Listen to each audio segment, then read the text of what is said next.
Hey, good evening. There we go. Finally got things worked out. What's going on here?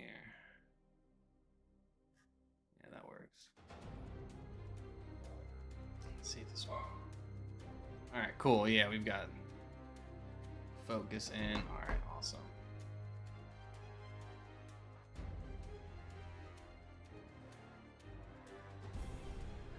Perfect. Well, good evening, everyone. Sorry about that earlier. There was one setting was not changed over for the scaling, and yeah, everything else was there. My preview, the studio was everything was switched over. Welcome, welcome. Actually, see if I can.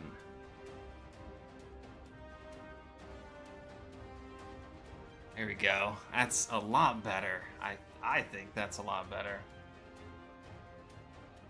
How's it going, Eagle Scout? Thanks for making it. Jason Beecher, what's up? Cash's EDC, hey, how's it going? Eagle Scout, you're excited? Hyped for Blaze Show Texas? I bet you are. It's less than a month away. And from the previous live, if you made it in, Angelo, Marco, Grizzle, and Until the Trap Takes Us, Angelo. Thank you everyone for stopping by, and Ground Fog as well at the beginning there. Apologies on that previous one. Had to end that live and then start this one because the format and aspect ratio was a little off.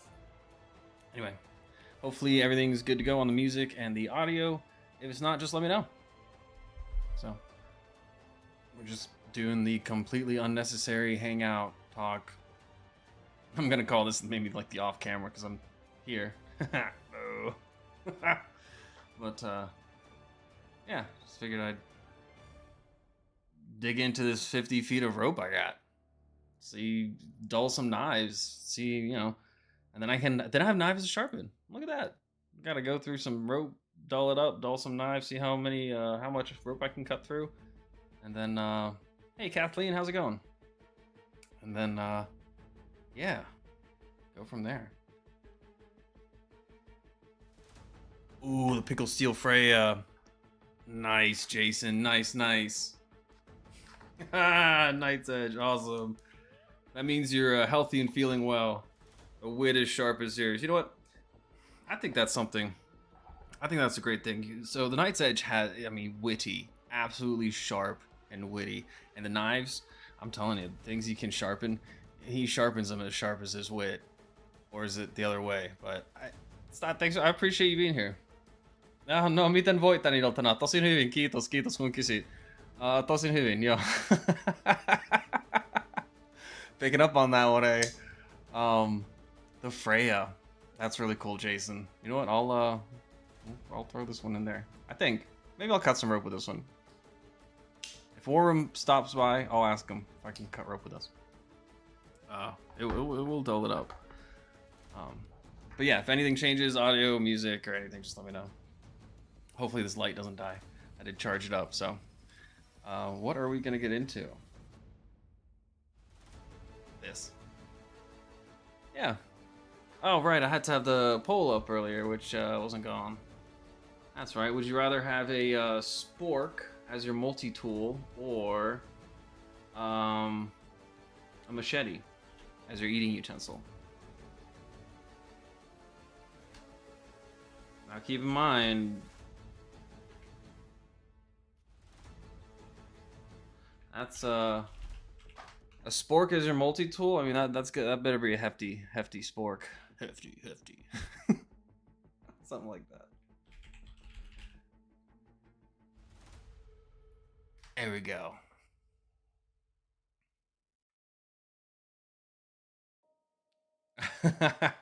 Yeah, Eagle Scout. I am Eagle Scout, and I'm from Finland. So, unrelated. Well, I mean, I'm the same person. That's the only way they're related. But yeah, actually, I found out. Oh, scouting in Finland is totally different. I actually went to like a jamboree that my cousin was going to, and it was like an international scouts thing. So there was a troop from Texas there, and it was totally different. It was completely different attitude and style than what we have here in the States. So it was an awesome experience. Yeah. How's it going, Mr. Eddie? Thanks for stopping by. I appreciate it. Yeah, well, we're just gonna get into cutting some of this rope, talking about some random things. Right now, curious if you guys would rather have a spork as your multi-tool, or only as or only use a machete as a eating utensil. Let's say for a week. Yeah, when you're out camping doing something. Just got some pickled steel fans in the house. We'll start with a warhog. D2. Oof, this might go for a while actually. Okay, well, that's the one it is. Move some of these other ones out of the way here. Don't want to start with a Magna Cut. I mean, there's 14V, there's some LMAX, 14V, 14C. Here we go. All right. 50 feet of, what was this, half inch? 3/4 inch or half inch sisal rope, whatever you want to call it. Or to pronounce sisal, multiple ways. We'll get that off camera over there. And it'll just be a never-ending supply of rope coming in here. And that's how we'll go. How's it going, Weld? Welcome to the completely unnecessary stream.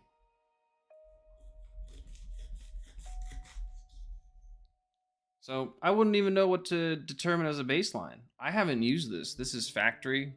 This is what Gareth sent me. I'm gonna test it, chop with it. It's so tempting to just, I mean, absolutely, like, you know, it's tempting. Yeah. Okay, if I wasn't holding back because of the setup here on the desk, I feel like that would have chopped through no problem. It just, gosh, and I mean, it just gives that chopper vibe with this top. Awesome little, I'm not gonna lie, this has fantasy sword vibes. Straight up fantasy dagger. I mean, the end of a giant claymore. It just, some knives have a very simple working aesthetic, like the rat. Ah, terrible feeling, like the rat. It has a working design. This thing's straight up out of some mythic video game. Like, awesome. I love seeing these different styles of designs on tools. Like, screwdrivers are screwdrivers. Now, screwdriver that looks more like a just fun curves, micarta inlay, ridiculous snappy action. I mean, it takes it to the next level, makes it a lot more enjoyable. I think that's one of the best parts about this. I honestly now I'm wondering, there's like a whole trade show dedicated to just screwdrivers. That'll be pretty fun. Hey Josh, it's not giveaway, it's Yahweh or no space giveaway. You know, it's you got to try all the other ones, the actual secret ones. I should have a secret menu. Maybe that's what I'll do. You guys are giving me these ideas. Yeah, this thing has some great grippiness. I mean, you know, when you bear down, when you really get into it, you feel certain parts of the scales or handle or the clip that dig into your hand differently. But this one doesn't really have it. I can feel a little bit back here on this little tight corner, but I think that's just because the chamfer or something. It's just jimpings here. I think it's just it might just be that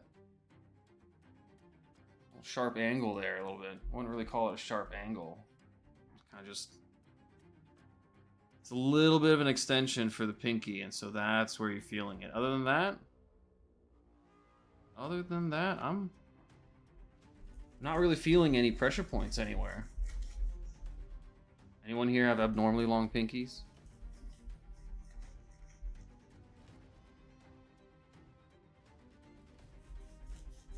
Well, how can you change your views on the echo chamber? An echo chamber, it's just it's what happens when you start hearing, when you start talking to a group of individuals or spending time in an area where you're not getting any opposition to your ideas or thoughts. You're not getting, no one's playing devil's advocate. No one is challenging. So it creates a snowball effect, and it can be for anything. It can be for good reasons, negative reasons, neutral reasons.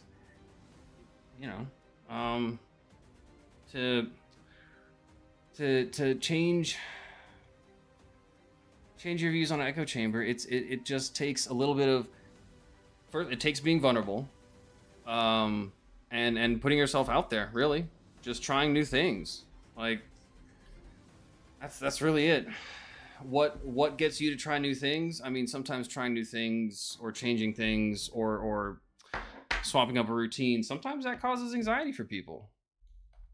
I get that, and people spend years creating environments or friendships, and to sometimes we unknowingly enter into an echo chamber or create one just with our circle of friends. Like it happens, and it's not necessarily a negative thing. Sometimes it's just difficult to be aware of as well. The only way you can fix it is experience things for yourself and make up your own mind, and bring your experience rather than living vicariously through someone else. Create your own experience. I think that's how you solve an echo chamber. If you find yourself in an echo chamber, I think that's this lake gut does. Springfield 45 tasted like coconut. Did you use that? Oh goodness.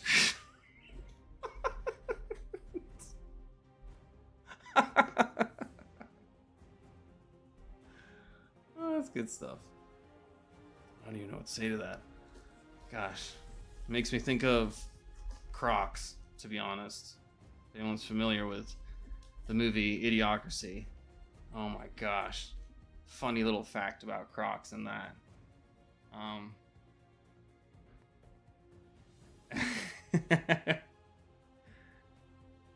What's up, Maddie?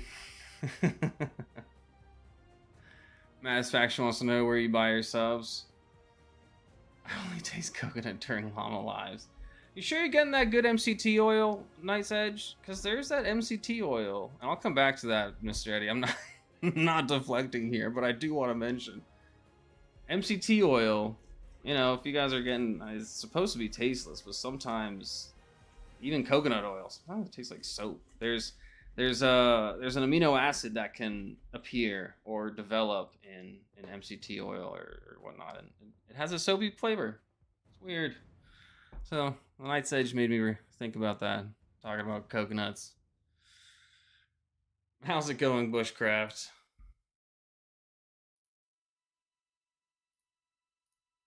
There we go. Mr. Eddie, yeah, about the buying subs. Well, you can't buy subs. At least I don't know of a marketplace where you can go and say I want this many subs, and then they're like, okay, here's money. I don't even know if that exists. I know there are communities which I've talked about, and it's not. There are certain methods like sub to sub growth, and there's organic growth, and there's inorganic growth. Inorganic growth is literally, it's just any growth that comes from spending money, advertising, stickers, literally anything. That's inorganic. Like, word of mouth would be organic. Inorganic would be putting your face on a billboard and telling people that you're a mattress store just down the road off of exit 35. That is inorganic growth. So there's definitely Sezzler for 100k knives I can help you. Is Sezzler Afterpay best for buying songs? Asking for a friend. It's so if you want to I think what you're asking is I guess let me clarify what you're asking.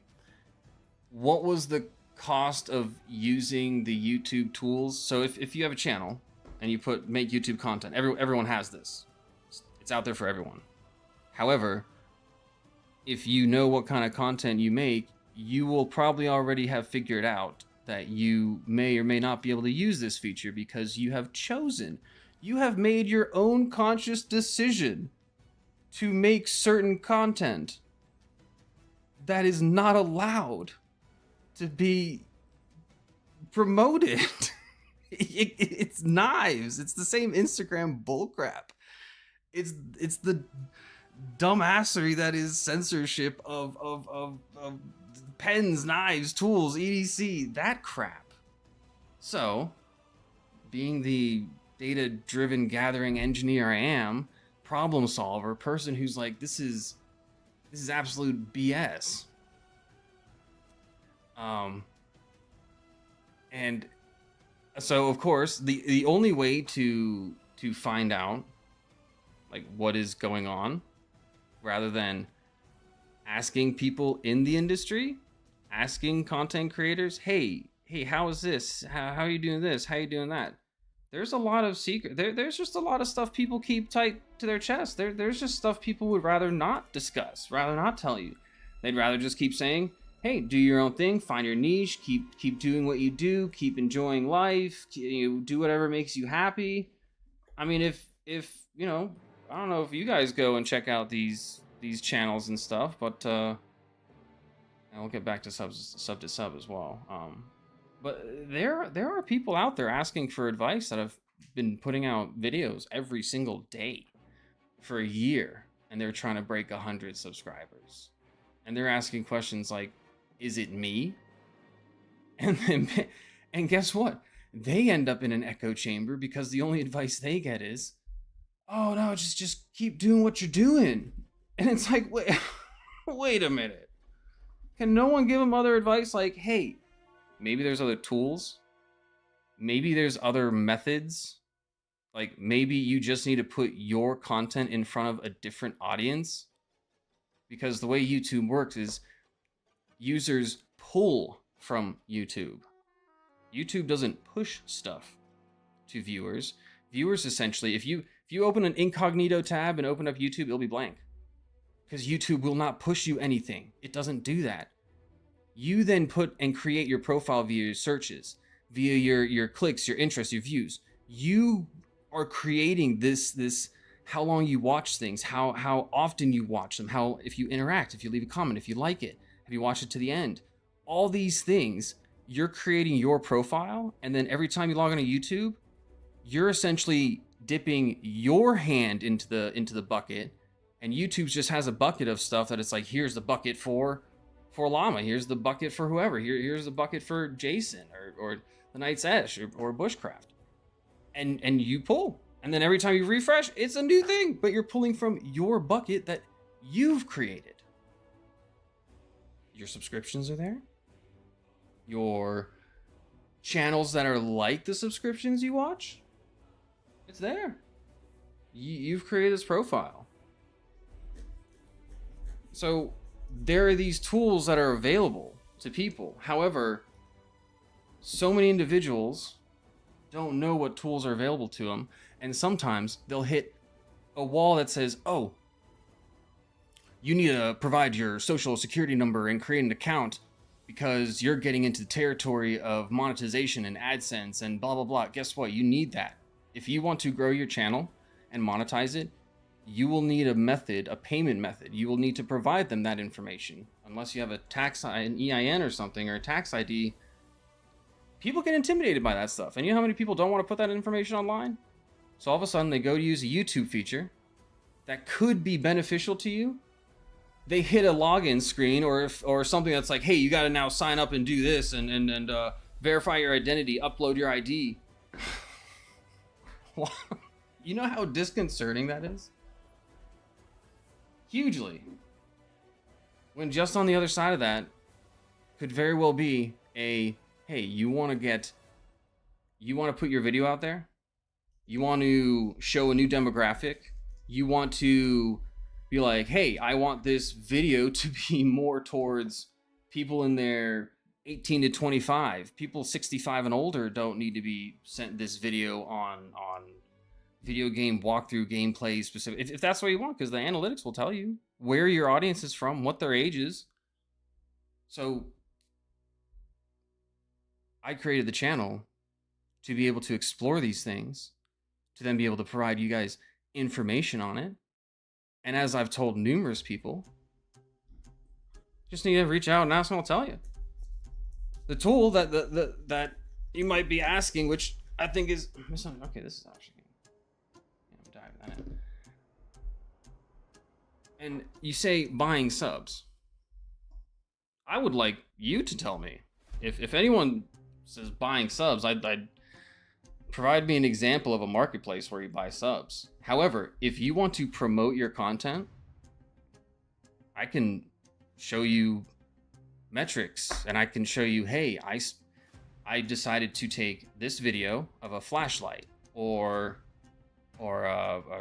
honestly a non-knife video, and I was like, $5 in these countries, you know, let's see what promoting it to get metrics. So if someone asks, hey, how many views, like when you promote for views, and all this is this means when you promote a video, as you're scrolling through on YouTube and you don't have a premium membership, shorts pop up every once in a while, or lives pop up and they're like, join this live, or someone's video pops up and a button at the bottom says watch now or subscribe. That's a promotion. That's what that is. So someone then has to actively click it and engage with it.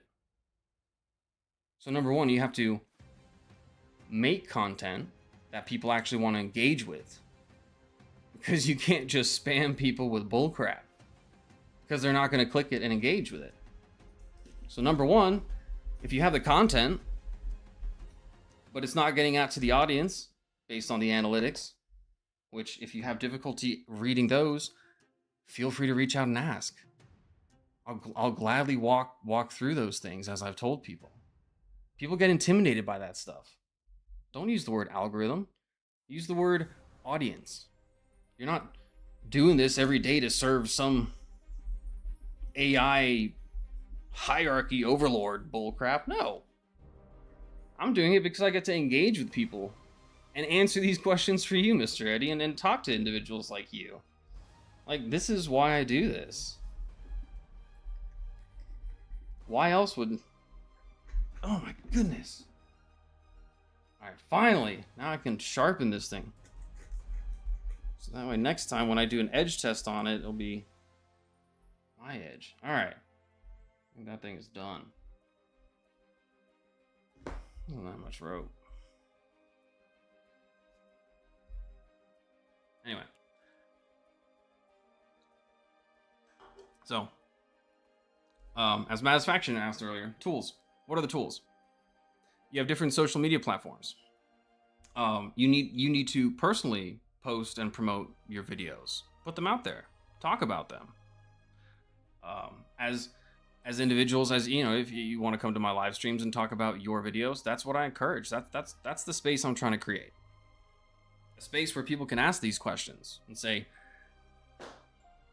like, how difficult was this? Or do you think promoting, or do you think I need to change up a niche, or do you think I should make shorts or longs? Because that's different too.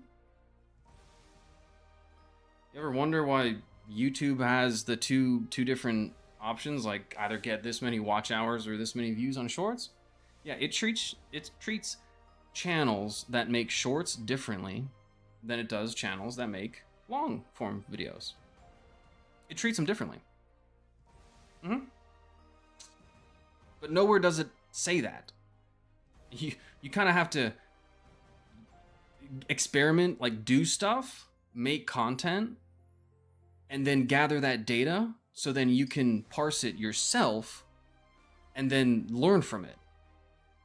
Because there are numerous places where you can go down rabbit holes and then you end up in an echo chamber.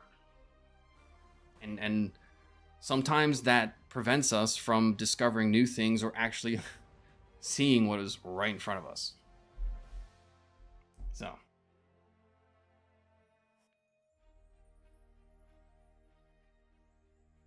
Alright. Well, the Warthog did quite well. I like it. Feels good in the hand. Cut a lot of rope. I'm off exit 18. Alright.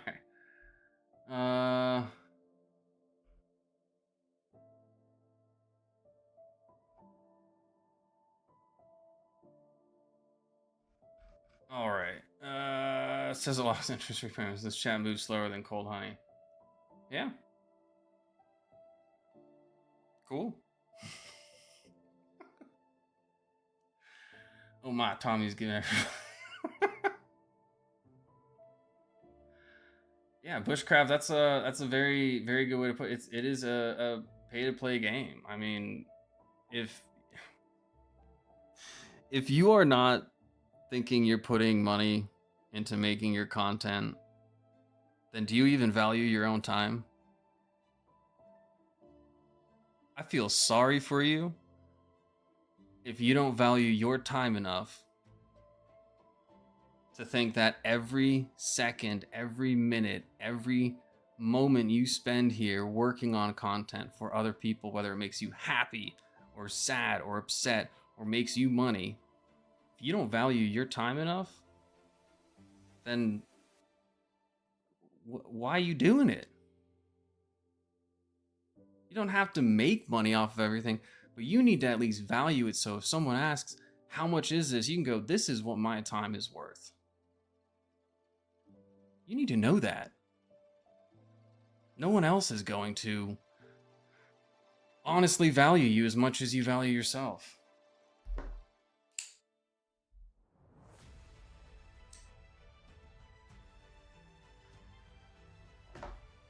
Now, the next knife. I got some options.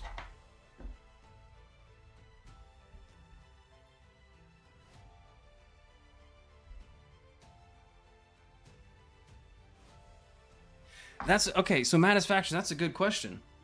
And that, yeah, that's a really good point. And there are some individuals that will say, I'm out here pushing money, pushing affiliate links, pushing, hey, buy my stuff, I've got a Patreon. I had, if you actually go back and watch the reason I set up the Patreon, it's because the chunk that YouTube takes out of a donation is ridiculous. And I don't really, I'm not gonna monetize my channel for you to send join memberships or anything like that, because if someone wants to support the channel, there are so many other ways to do that. You can share the content. You can show up to the lives and share your content. You can be an audience member and share what you have going on, and that is literally supporting what the channel Tactical Llama was created to do.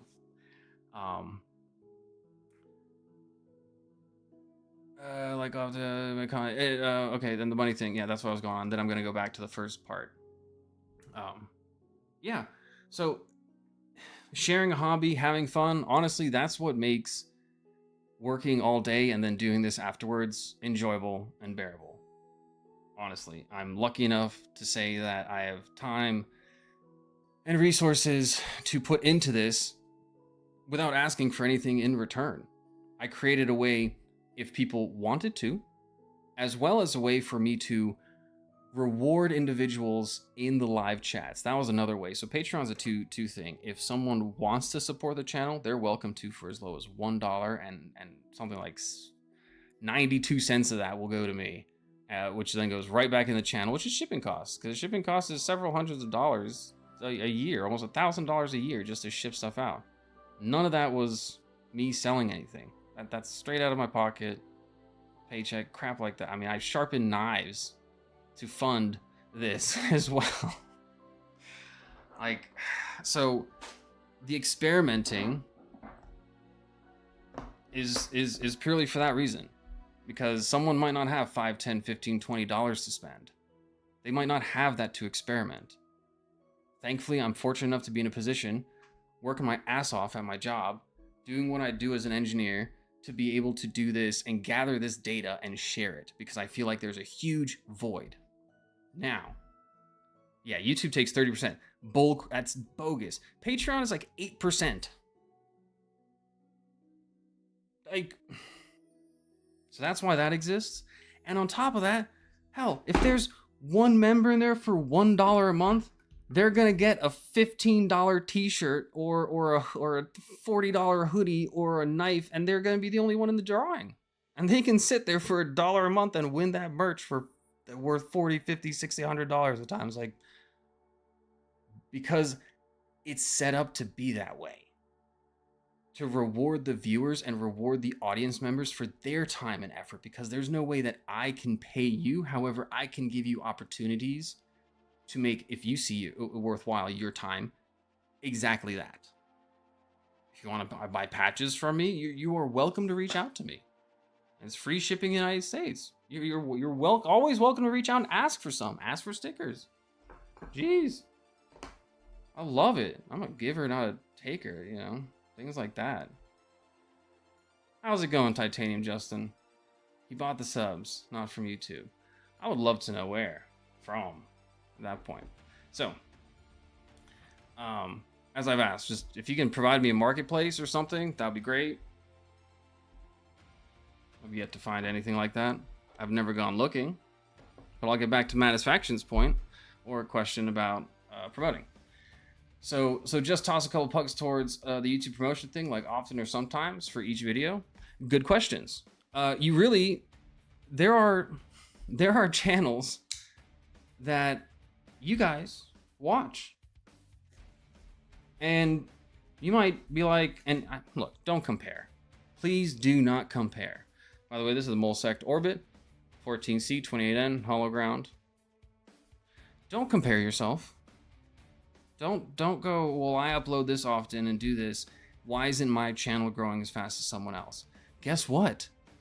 That other person may very well just go, as Matt, to answer Matt's point, they might just have one video.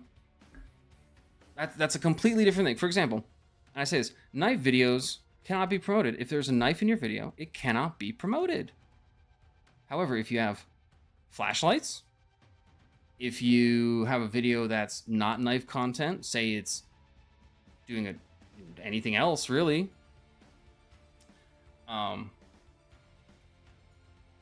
like, do you have a trade skill? Do you have an informational video about something that's not knife related? Well, if you're curious as to who promotes their videos, I advise you to download the free tool vidIQ, and then you'll get to see video performance metrics for free. You just go to a YouTube channel and it will tell you how well videos perform. And I challenge you, go find a channel that has been regularly growing, 100 subs a month, 200 subs a month, something regular like that. Go look at their videos and see if there's one outlier. One that's maybe performing 70 times better. Huh. Wow. So, Matt, to answer your question, say you put out a video about a handkerchief, or washing handkerchiefs, for example. I did that. Guess what? An EDC topic, because, hey, is it an EDC thing, or is it knives? Well, guess what? It's knives. And some pens, too. The shower video was banned. Yep. YouTube actually banned the shower video. I was battling through that.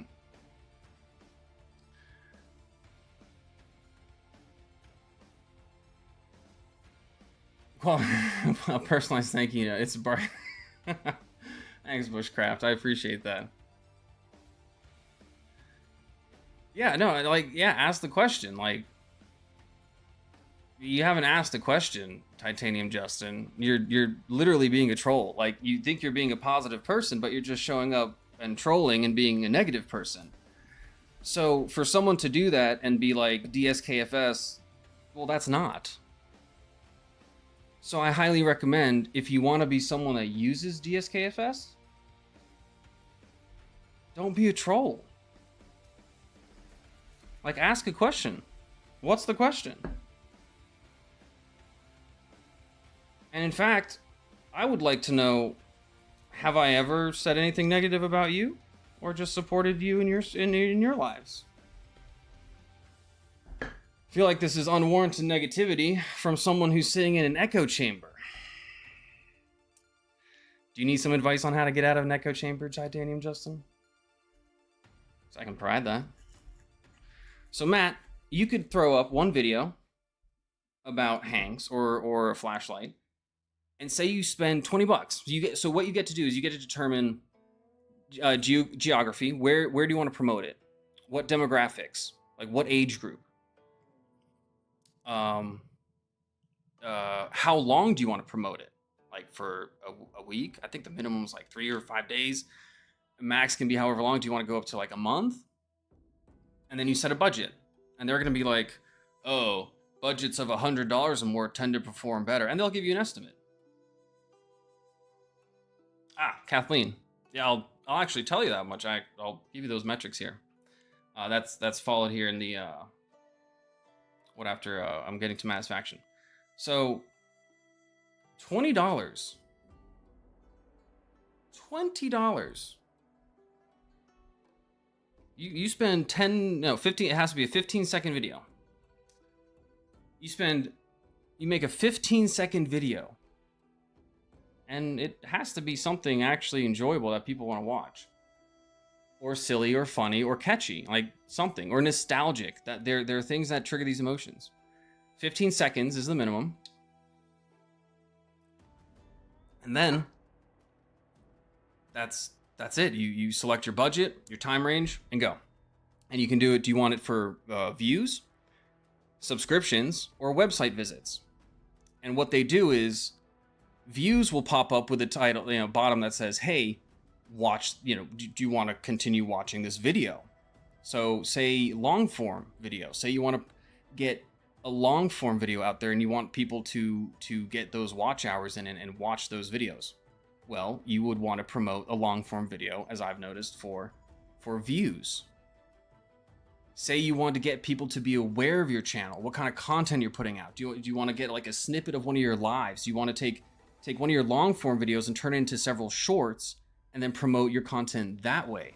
Well, that's a great way to use subscribe, as in promote for subscription. So that way, when your short pops up, at the very bottom, a big button pops up that says subscribe. It makes it easy. It literally makes it easier for the person who's watching your content to decide they want to follow you. Now, Kathleen, this is the part that might drive that you'll be like, okay, to answer that question, how did I get them so fast? Well, you will actually never pay more than your budget. So say you put a $5 budget down. You will not be charged more than your budget that you disclosed, $5. However, that does not mean YouTube will not throw your video out there or your ad, or you might not get $100 worth of promotion. Now, Tom, Tactical Llama, what does that mean? What does that translate to? What was it? $200? A total of, across different, of numerous months, essentially, $200.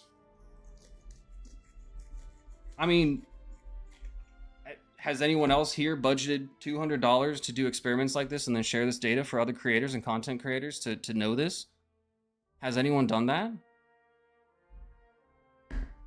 I mean, sure, I could have just bought another knife and made a knife video out of it and then sold the knife, or I could have just used that money to buy a knife on Amazon and then return it to Amazon and be like, whatever.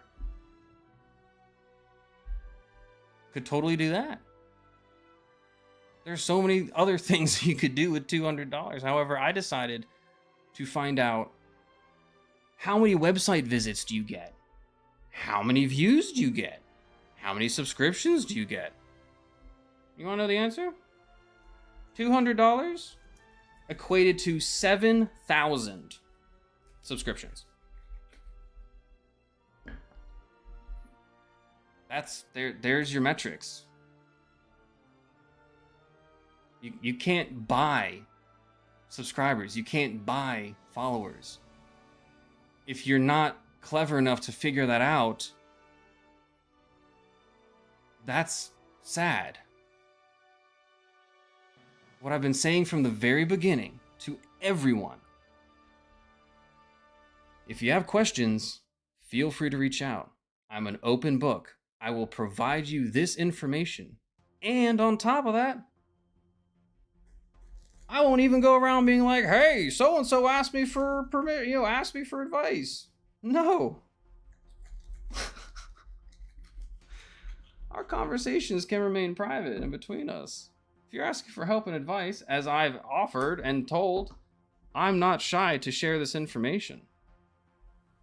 Why am I trying to gatekeep this stuff? Hey, do you want to get your stuff out? Like, do you want to do you want to have an advertising budget? Do you want to advertise? Do you buy stickers? Do you consider your stickers advertisement? How much money do you spend on stickers? Would you be willing to spend $5 or $10 on that? On your actual content on the platform that it's on?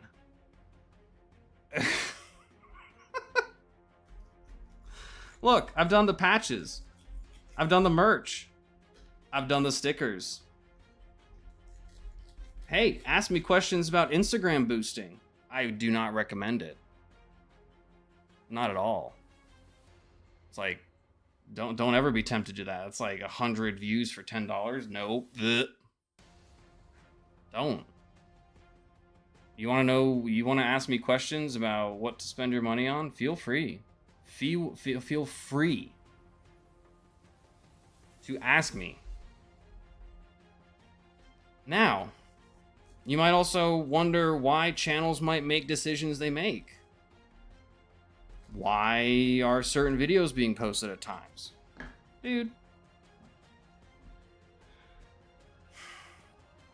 Individuals reach out to me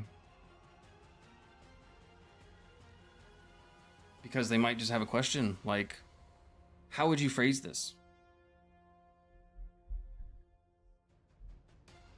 And I respect and appreciate and am still friends with those individuals who actually took the time to remove themselves from an echo chamber and reached out. Funny enough, every one of them pretty much started with, how did you do it? What did you do? And I immediately walked them through. I promoted a short and shit blew up. Like, I can't explain it. Such a short amount of time. It has taken me months. Dude, that explosion, Kathleen, was like $20. Yeah. That explosion to like not, yeah. I can't explain that outlier of a metric because that was not what was consistent over the months. So in the end, it consistently came out to be, for the entire budget that I set aside for it, $200, ended in January. So you'll see, you will, Hey, Llama, your subscribers plateaued in January. Yes. 6 months of experimenting to gather data. So then Llama News could be created, and I could share this stuff with you guys. I think there's too much gatekeeping going on. I think there's too many people keeping secrets. There's too many people feeling ashamed. I say that because there are some there's some creators and channels out there that do this, that promote their shorts and promote their non-knife content, and then every month they're like, "Oh, wow. Thank you so much for the channel growth. Am I hosting subscriber milestone giveaways?" No. No. I host a regular giveaway at the end of the month. And yeah. Everyone's welcome to be part of that, and you can win a one of 12 tactical llama channel coins. Everyone's welcome to. And then viewers are welcome to jump on the Patreon if they want to, and at the end of the month I do a giveaway in there. And the reason I love Patreon is because I can create that gift link, create that, hey, thanks for being here in the live. I'll create a link that expires in an hour. So rather than gifting memberships, so say, why would I allow you to gift memberships to the whole pool of 20,000 people? There's 13 people in this stream right now. Like, I'm not trying to gift memberships or allow you guys to gift memberships to the massive subscriber base that don't actually show up to these live streams. So through Patreon, I can post a link in chat, and those people here in the live can then actually take advantage of that. That way it's not like, dude, once again, thank you and reward you in some way for your time. Like, if you want to know how many minutes you've watched on my channel, I'll let you know. Because from the beginning, little Streamlabs in the background has been tracking that, so because everyone then gains a channel currency. Still need to figure that one out. Usually it's for like super chats, so that way, say you've watched the channel for 10 hours, you've earned an X amount of currency. Instead of spending your, $5 or $2 or whatever on a super chat, you can use your channel currency, like credits, instead. I'm still figuring that one out. I don't know. I have to monetize or whatever. I don't want to, if that's the case. Like, it's ad monetization is one thing, advertisements, subscriptions and memberships and super chats, that's different.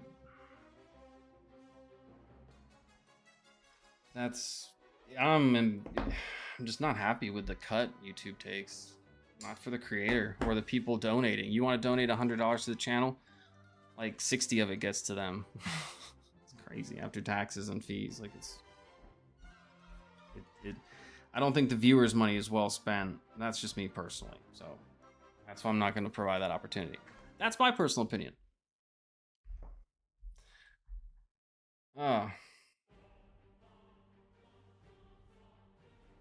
What's up, Monkeys Vendetta? Satisfaction.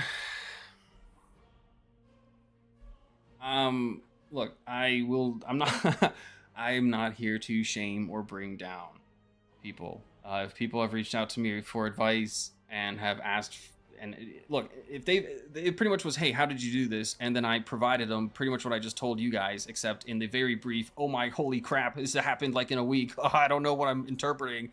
Blah, blah, blah, blah, blah. Promoting, mind blown, like, bah. They're still trying to learn stuff. So fast forward to now, I will gladly provide you the tools, provide you it's all free. That's the stuff. All the like the vidIQ, like all these things all the advice, everything is free. I haven't asked anyone to pay for anything. It's like none of it. There's no, hey, 19 payments of $5.99 to Llama. It's not some QVC late night thing. I'm not gonna straight up. I'm not gonna say the channel names. However, if you would like to chat, I will provide you the tools and the knowledge that, like, you know, is out there, and it's not difficult. You can literally go around and figure it out quite easily. However, it's the responsibility of the audience and the viewer. I support the creators and I support the audience. I might support the audience more than the creators. However, the creators, and there are a lot of creators that are my audience, so I'm not gonna no. That information will never be put out there.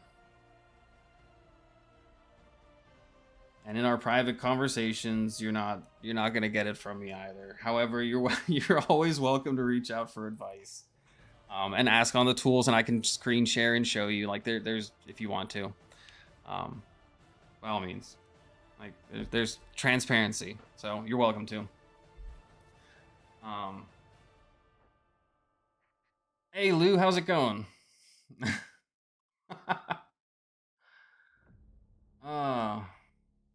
No, I completely agree, Titanium Justin. Fake followers can can hurt your channel, and that actually brings me. Sorry, Lou. I was multitasking here. Okay, sub to sub. That's something I've been seeing growing more and more often. And once again, that's something you can see as an audience member, and that is something I saw as an audience member. Okay, so you got to understand that when I talk about these tools and these items, as you know, and I've had previous lives where I would watch other people's content. Well, however, I've stopped doing that. I watch content on the side, not as much, because it takes a lot of time to watch other content creators and catch up on what they're doing and see what they're doing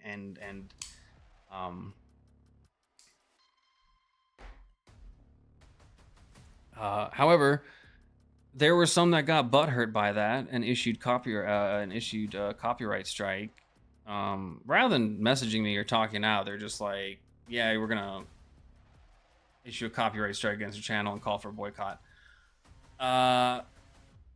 So once again, it's quite easy to recognize a troll or a dotard, and I just was like, "All right, well, you can't reason with with these people, so I'll accommodate your request."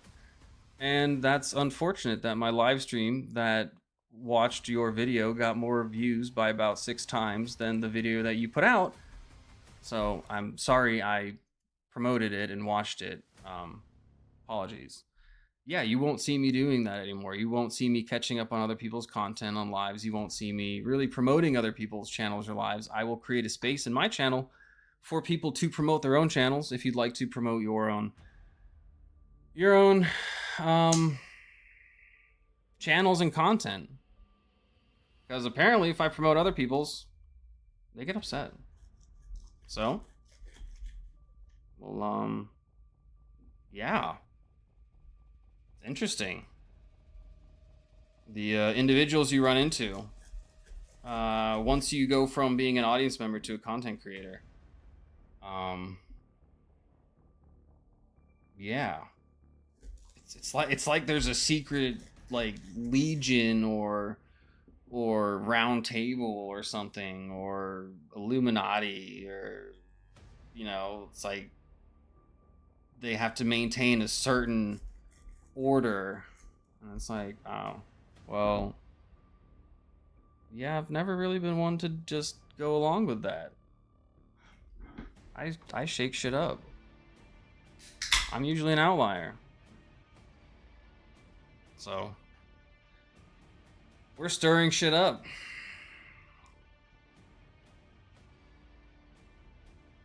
Oh yeah. Like the fake review? Llama Live? Let's just say that the channel has updated their channel description and they removed the word pseudo. So now they just do reviews of their gear. They don't do pseudo reviews. That's a start, isn't it? Now, probably maybe they didn't understand. Yeah.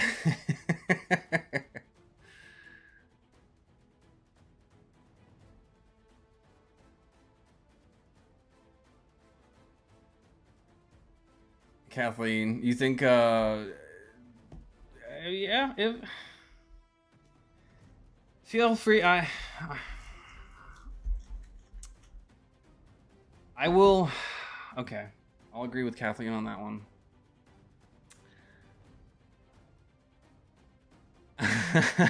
so all the subs come from promoting and not. No, Manusfaction. 7,000 subs have come from promoting. 7,000 subs have come from promoting. Now, with that, I believe, is where you'll notice.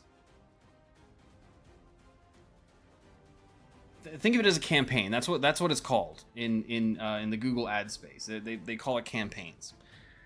So that was the result of one campaign. Now, that was the direct, as in, what that means is the 7,000 is, these are actual individuals who clicked the button on the ad that popped up.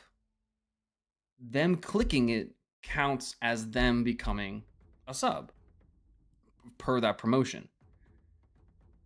If they sub via another method, or the video starts getting put out there more, or the views are going, like, there's still those. So what I've noticed is, in combination, it's not all one or the other. It's literally a combination. And promoting can help your organic growth drastically. There's promoting that will not help it. There's promoting that just goes into a dark hole and goes nowhere. Then there's promoting, because remember, you can be specific, you can choose different regions, countries, demographic, like, and I don't know if you guys are aware, but who has anyone here in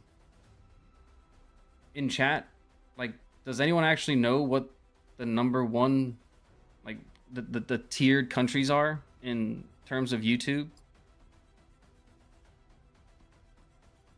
I'm just curious. I know there are content creators in chat, so have you ever looked up what are the tiered countries?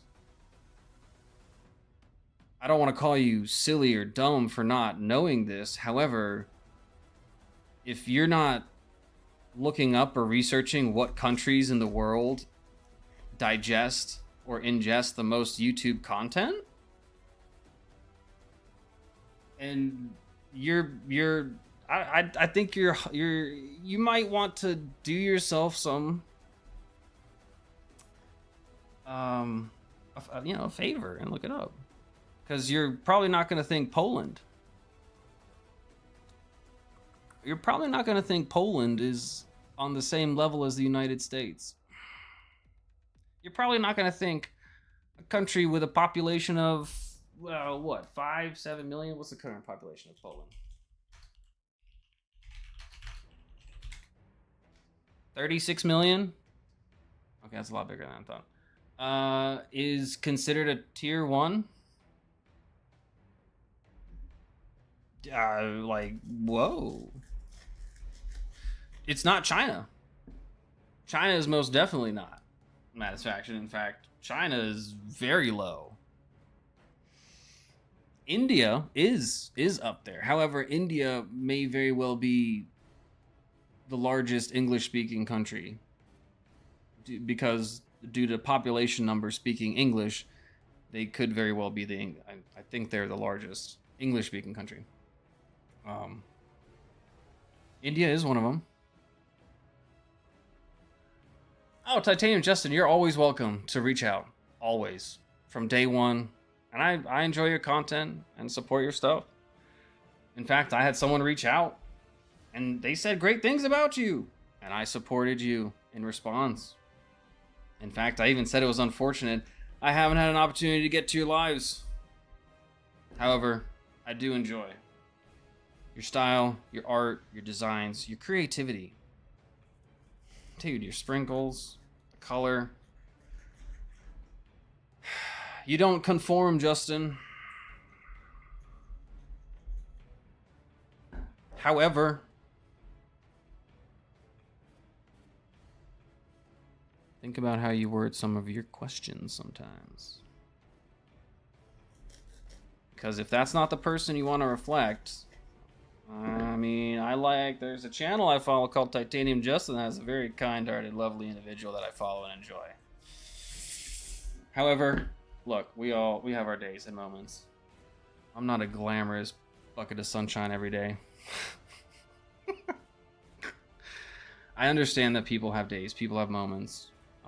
Some people end up at work after stubbing their toe 7 times and their kid wiped oatmeal on their pants, and things happen. I get it. And I can never imagine ever what anyone else has gone through, because in the span of 10 minutes, the amount of stuff one human being can experience is just through the absolute unfathomable roof. However, I always appreciate your presence. Show up more, ask questions, poke me, do stuff, instigate constructively. I encourage it. I do. And do not stop being the awesome person you are. Please. Please don't.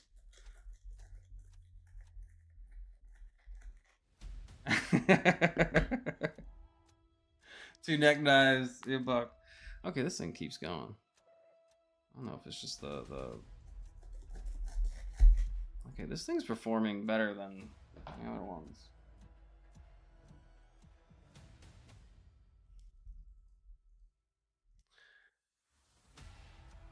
A bug is on a long story.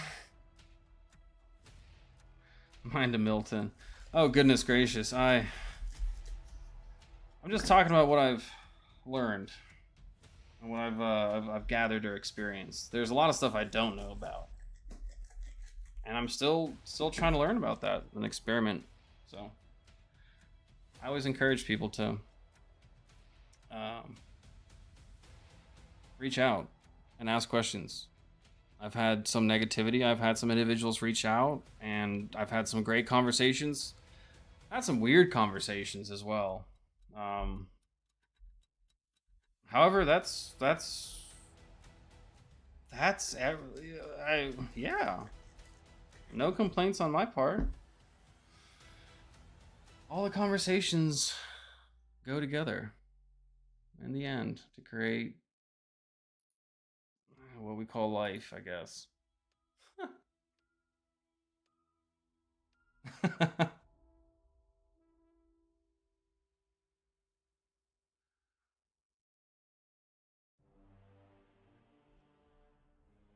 My advice is to go away for a while and come back as a new animal later on. Yeah. Not gonna do that. But it'll continue growing. It will. I appreciate it, Mr. Eddie. I do. However, you might be thinking you're being clever, but would you walk into a store and advise the owner to change businesses? Is that the type of person you are?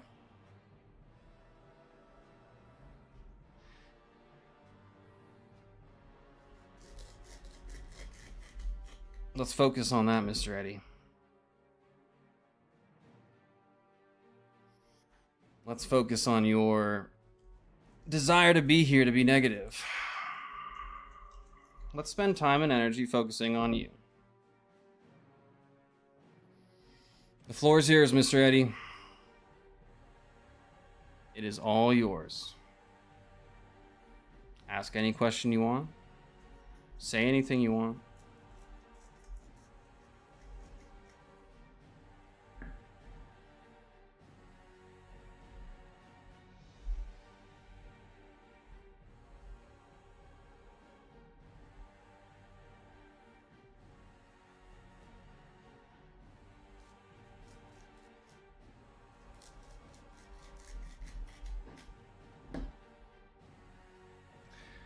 Hey Kathleen, have you ever asked to boycott a channel?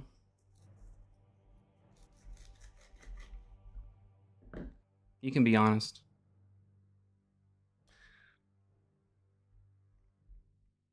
Kathleen Smith, have you ever asked to boycott or publicly in a live been like, hey, let's boycott this channel?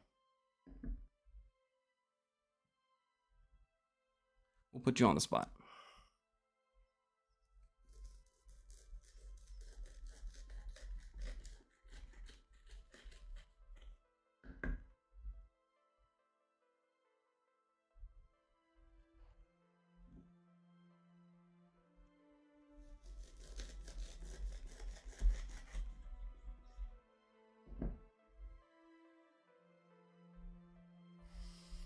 Or is that the type of person you are in public, Kathleen?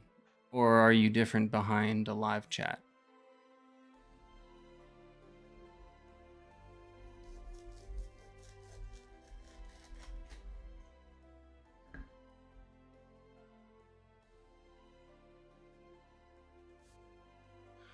Kathleen Smith, do you spend time in the Night's Edge?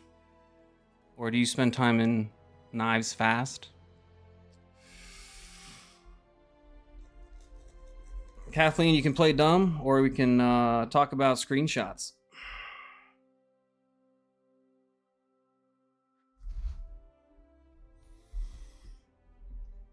I will talk about that. We can talk about screenshots from a Knives Fast live stream where Kathleen Smith is asking for a boycott of Tactical Llama. That ring any bells, Kathleen?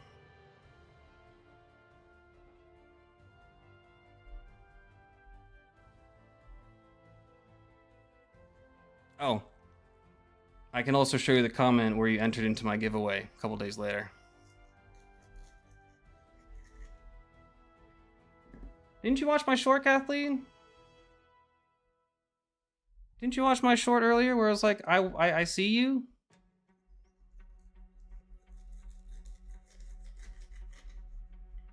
You guys walked right into the honeypot.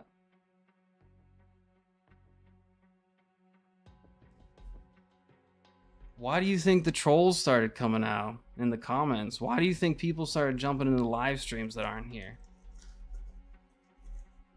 Because my latest videos. I'm stirring shit up. I'm talking about stuff that makes people upset. Why does it make you upset, Kathleen?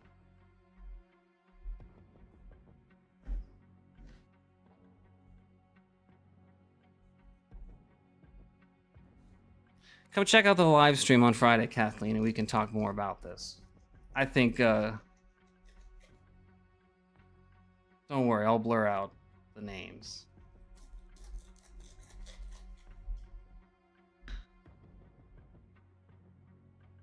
It's going to be a general topic on toxicity in the EDC community. Do you think I like toxicity, Kathleen? Do you think I like toxicity? In person or online?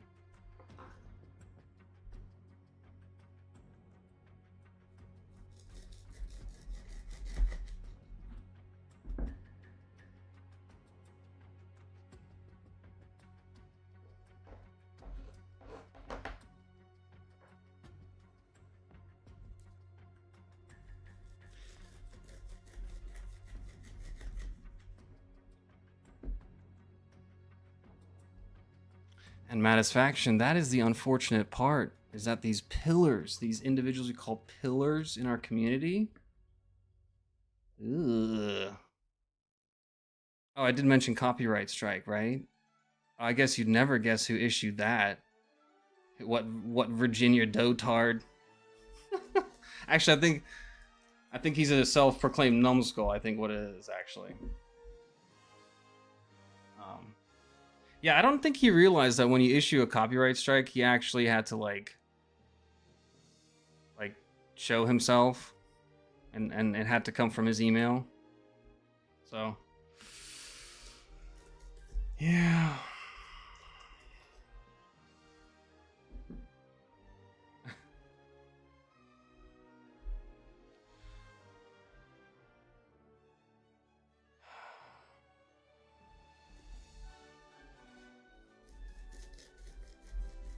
Who's talking shit about Kathleen?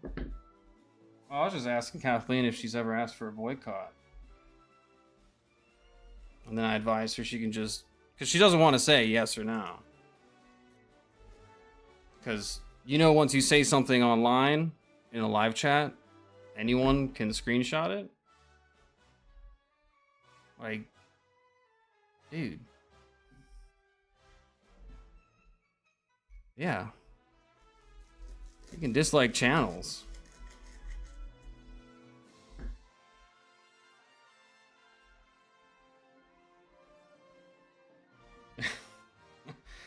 You know what, Night's Edge? I was the same mindset.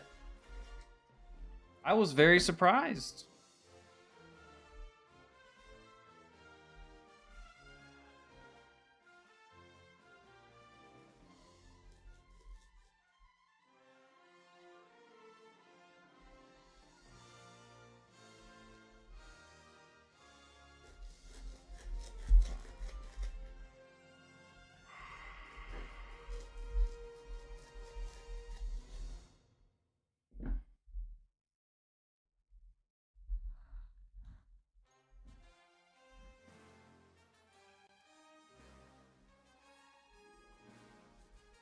I mean, go for it.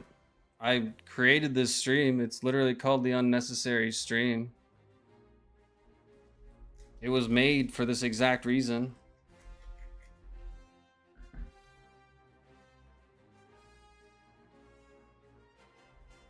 It's an opportunity for all you guys to vent from all the silliness. The little echo chambers.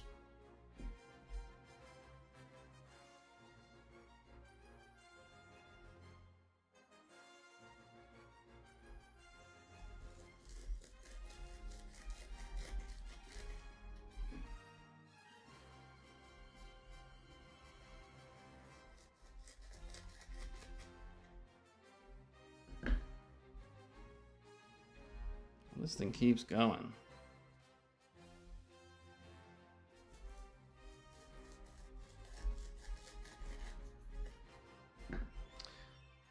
I think this is a great location, Justin, for the individuals to voice their opinions. I mean, live chat replay. It's good to go.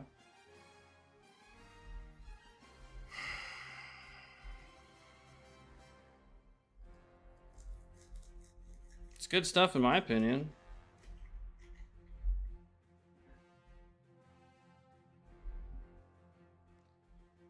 I'm here to ask the difficult questions and talk about the difficult stuff.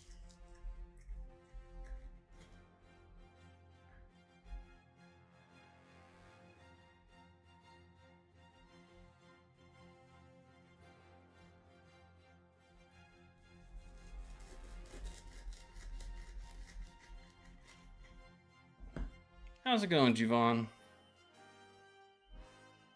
Javon. Great spelling. Got to see the background on that one. Yeah. I'm more than welcome to. Unfortunately, the interview series I wanted to do, well, no one really wanted to follow through on that one. After the initial channel growth.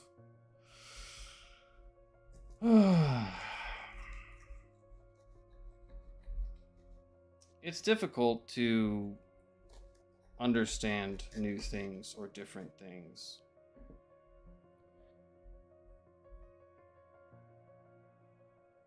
All I've learned this evening is that Titanium Justin knows where to buy subs. There's several individuals that are upset. Which, in a community that supports creativity and each other, I'd like to just thank you and everyone for coming out. Whether to voice your own opinions or vent or gripe or be upset or supportive or happy. I appreciate it. All of it. Support in the end.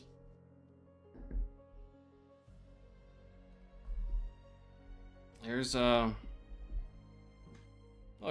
I'm I'm stirring shit up. I'm asking questions and talking about things that people don't understand, and it's upsetting them. That's okay. That's understandable.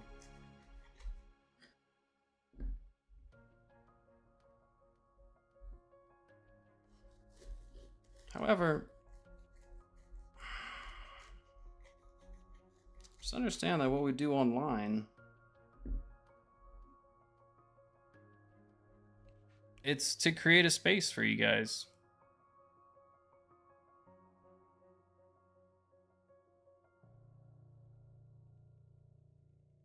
There's always opportunities to try something different every single day in this community.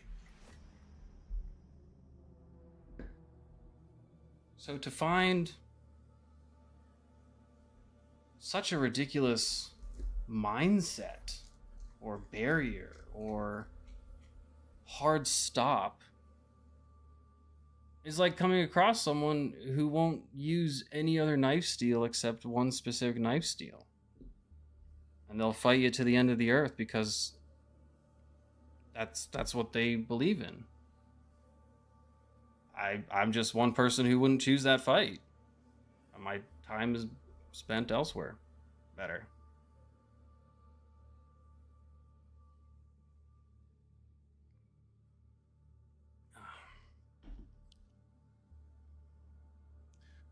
Oh, Bushcraft, you're all...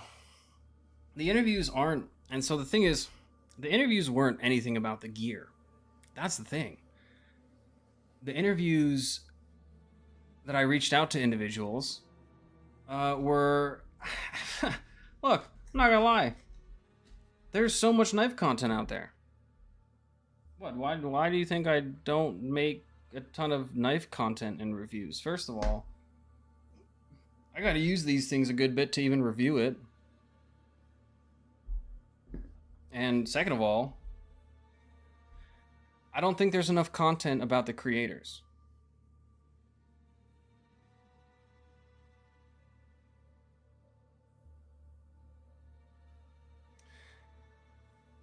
There is...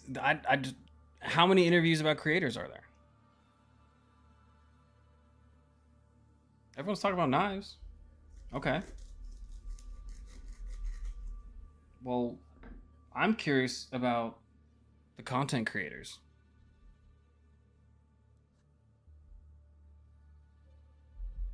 I mean, okay. Like, I get it. Knives. Yes. I'm not dismissing it. However,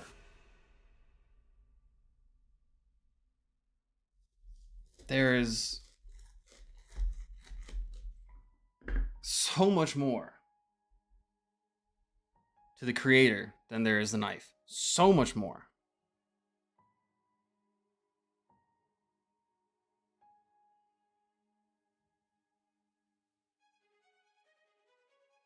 No, we don't boycott anything, Lou. Oh, Bushcraft, you've got a phone. Javon, thanks. We'll talk.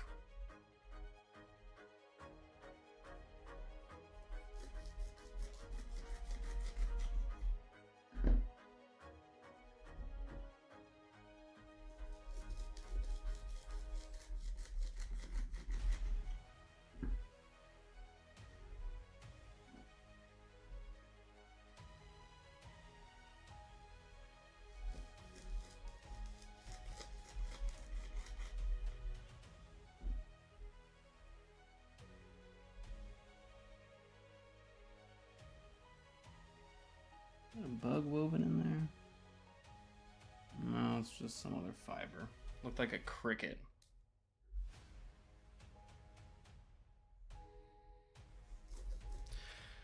Lou, by all means, go for it. We don't have souls in the end.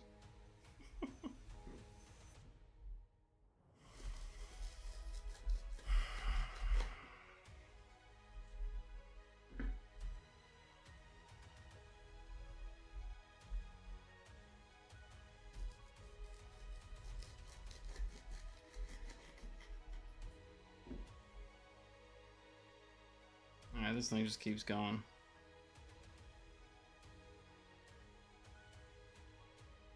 S35VN. That thing doesn't stop.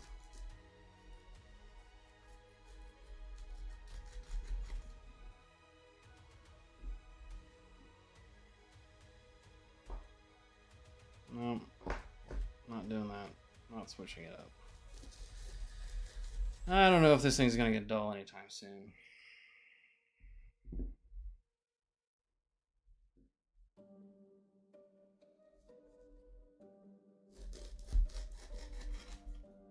It's getting close.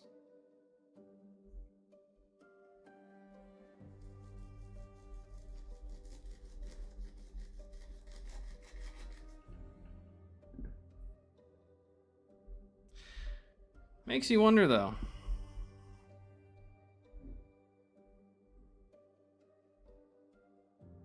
There's no benefit to me to sit here and make stuff up.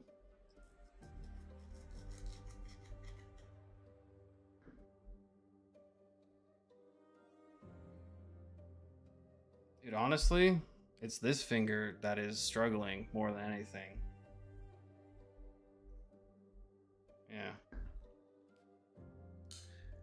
Might actually, I don't even know how much we've gone through.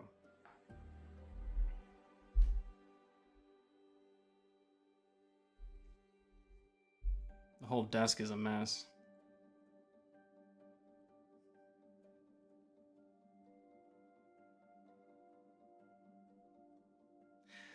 And see, Lou, that's the interesting thing that I see individuals have been focusing on, which I don't understand. Do you sub to channels based on their sub count? Or do you sub to channels based on their content?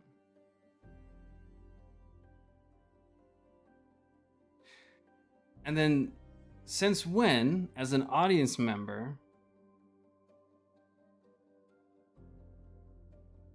were you concerned or worried about a channel's subscriber growth?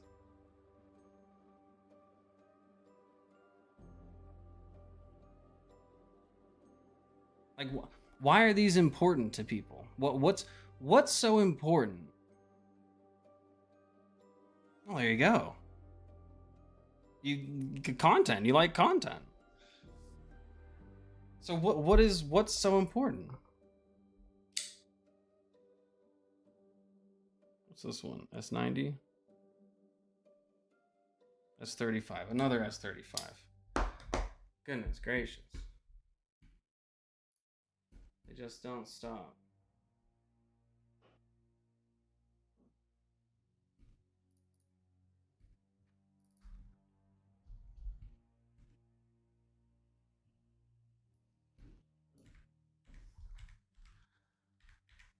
Oh.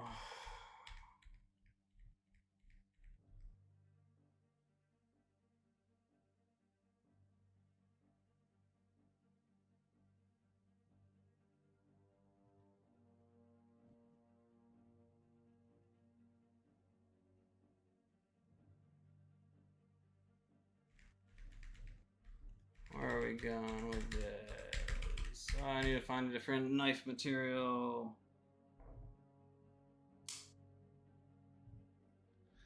Well, there you go, Lou.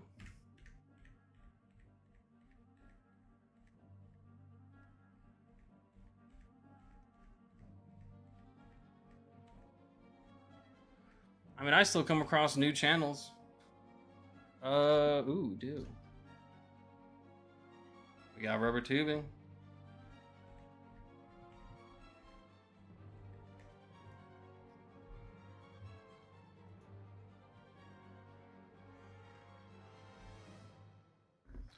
We got the rubber tubing.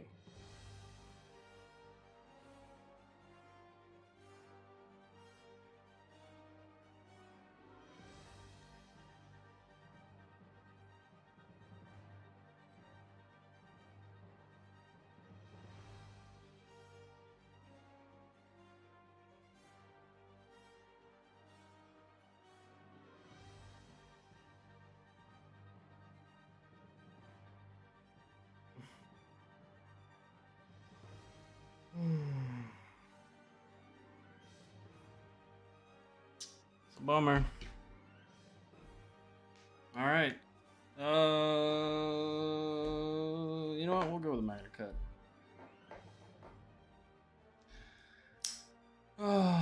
All I can say is I hope all those individuals make it to Friday. Ooh! Alright. This is way more enjoyable to hold than this. I mean, as enjoyable as this was, this Rat 1.5, much more enjoyable. It just has a much, I think it's the whole this thing pushing. But yeah, I hope those individuals.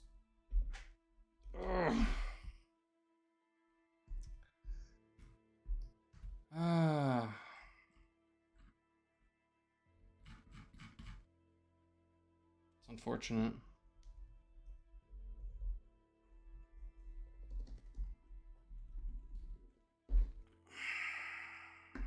There we go.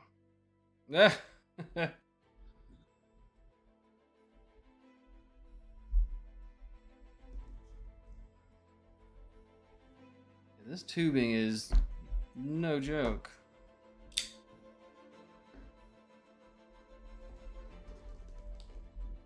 Alright, that was way more slicey.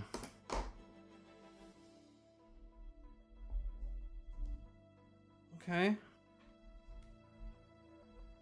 You can almost feel the blade stock makes a difference.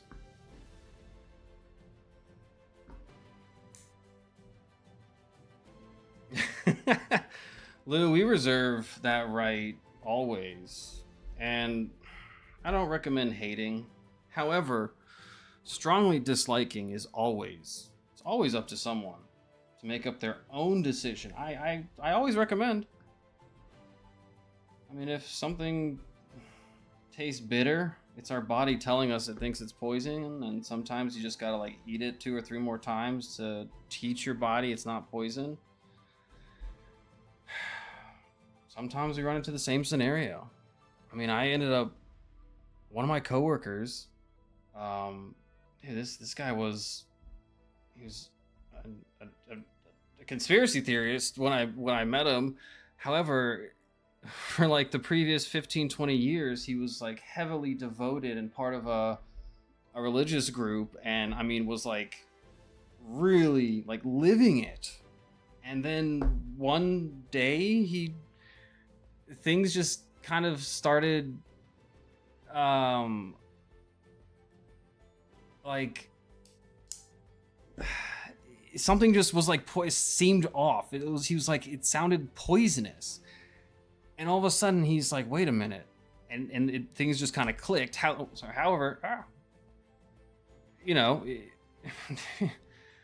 now, I mean, conspiracy theorists, interesting place to go after being in a tight-knit group for 15-20 years. However, it was the first time I met someone who was so openly talking about an experience like that, where like a self-aware brainwash. And oh my gosh, do you believe me when I said we talked? And I asked so many questions because studying religion was one thing that I found interesting. Practicing it is different, but studying it is it's like sociology in a way. I don't think anyone hates anyone here. I'm always up for good conversation sometimes. Yeah. It's very true. It's very true. It's frosty Coca-Cola. Goodness, there's nothing as crisp and that takes me back to the movie theater days when it was like $5 tickets and you'd get that fountain Coke that was just like mixed up at the pharmacy spot. Oh my goodness gracious, you just activated like memory taste buds. Whew. Okay, so yeah, and no, he did not dislike or hate the group he came from. However, it was a very quick pivot, and he's like, we'll just not spend time there anymore. And then of course things just saw more things or learned more things or experienced new things because he was out in different places at times. Like his Tuesdays are spent differently now, and so on. And it took a while to change. Um, and I've learned the same thing about food as well. Hate. It is so negative. Like, it takes effort to hate. It is not worth it. It takes so much energy and effort to like hate something. You gotta remind yourself. You gotta wake up and remind yourself. Like, what's up, Dragoon? This is the 1.5. Yeah, it can. You gotta wake up and remind yourself you dislike something or hate something, and it takes energy and effort. Strongly dislike. Yeah. I think everyone reserves the right and always and should practice it sometimes, because I don't. If you don't practice all the emotions, then they can be kind of overwhelming when they do all of a sudden bubble up. And you're right. Talking about them is another thing. You know, there's adults, Matt, that have never seen the emotion wheel or the feelings wheel. There are adults that have never seen that. They don't like, dude. I feel like it's something you should learn growing up. It's like, hey, these are words that mean things like anxiety, depression, nervousness, and then but there's like 40 of them, and yeah, it just it's eye-opening, but at the same time, emotions in these conversations are something that need to be embraced at a younger age, or even like, they can be learned and embraced at any time in your life. You can learn to like food. I mean, you eat the same thing over and over again, you will learn to like it almost out of necessity. Just like, you can teach yourself something's not poisonous. Like, arugula tastes really bitter at first, and then after a while of eating it, tastes nutty or something weird like that. It's weird how to describe it. Yeah, Dragoon, I think it's the blade stock as well. It is a working blade. Like, it comes out a lot thicker. These thinner blades are going through the they're going through the tubing a lot. This one's a thicker blade stock. We'll try this one. You know what? It might just be the edge on this guy. Might just be the edge on it. Yep. That guy is struggling. That rat 1.5 is struggling.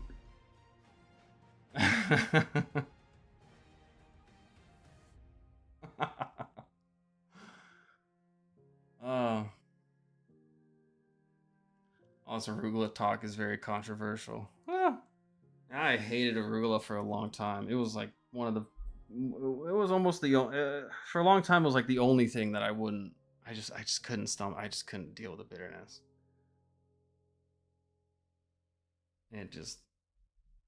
Yeah. But then I guess with age or necessity, I ate enough of it with sandwiches or whatever. It was what was around, so I'll put a new edge on that one. That was rough. Like, that was just not enjoyable. Even this guy, who's pretty dull right now because I worked him, is doing better than this.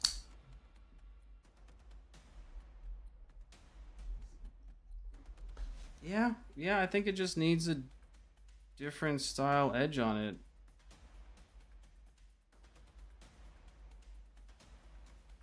Weird. Well, looking forward to sharpening that guy.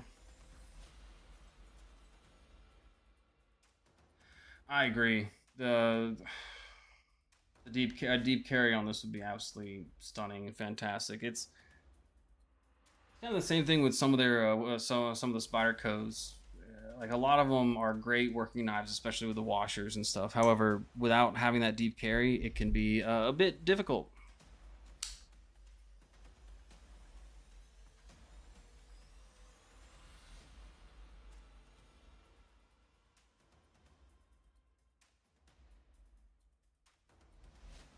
Yeah, it's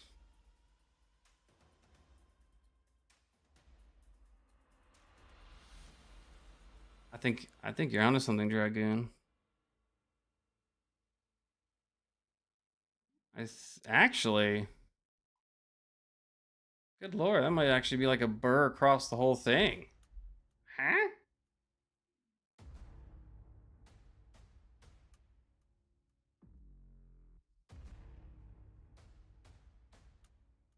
Maybe it was missed. Maybe a step was missed. I feel like there's this barely.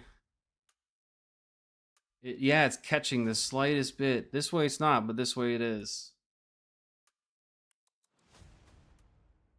I might need to.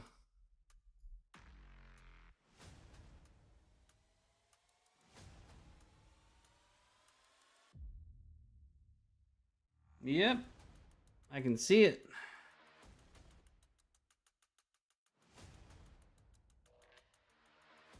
Dude, you're right. It's all the way along. Like I can see the slightest burr at this angle. This light helps.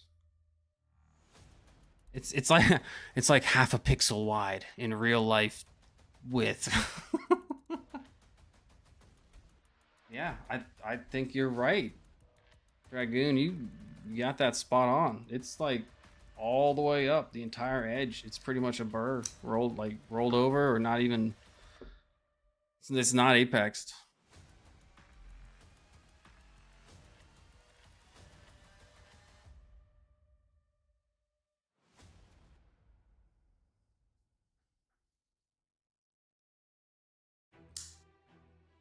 Ooh. I'm not gonna cut rope with it, but I'll show you this.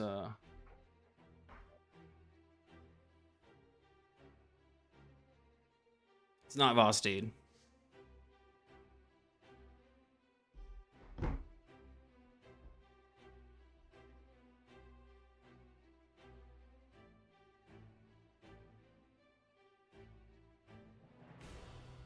Giles, Pretoria, South Africa.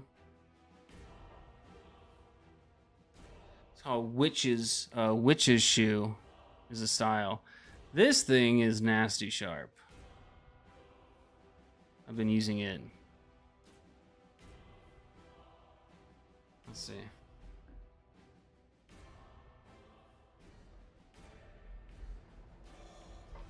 Butter. That.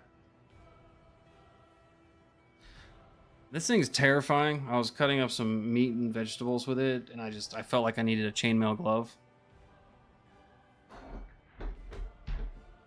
Yeah. That. Look at that. Just this beautiful angled slices started coming in. Like I felt it creeping towards me.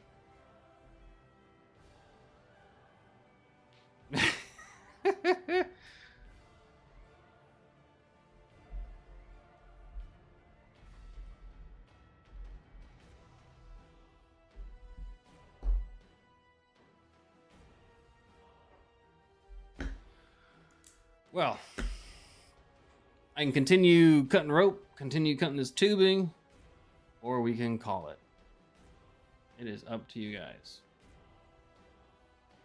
This is, after all, the unnecessary live stream.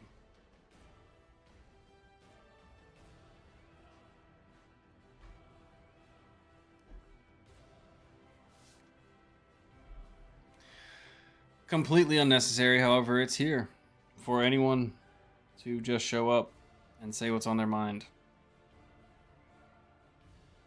I had so much ready to talk about. Well, not really ready. You know what? We're gonna go over one of the items I even put together. I was anticipating it. I was anticipating some of this flack.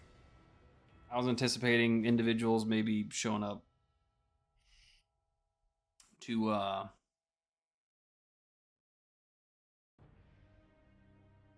don't know if I would say they were ready to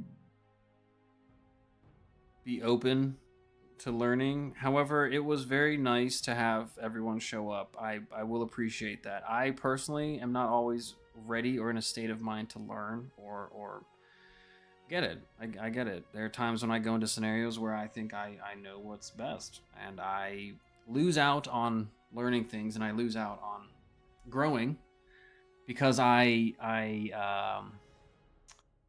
unfortunately starve myself the opportunity to learn something new going into a situation thinking I know something already. And it takes practice in life to be the empty cup, to approach a scenario as a I know nothing, I'm ready to learn, like an very open mind. It's difficult. It is. It takes a ton of practice. We can have past experiences that affect the way we think. We can have existing experiences. We can just have, like I said, the wrong time and place. Like you usually be in the wrong time and place. And we're different people at different times.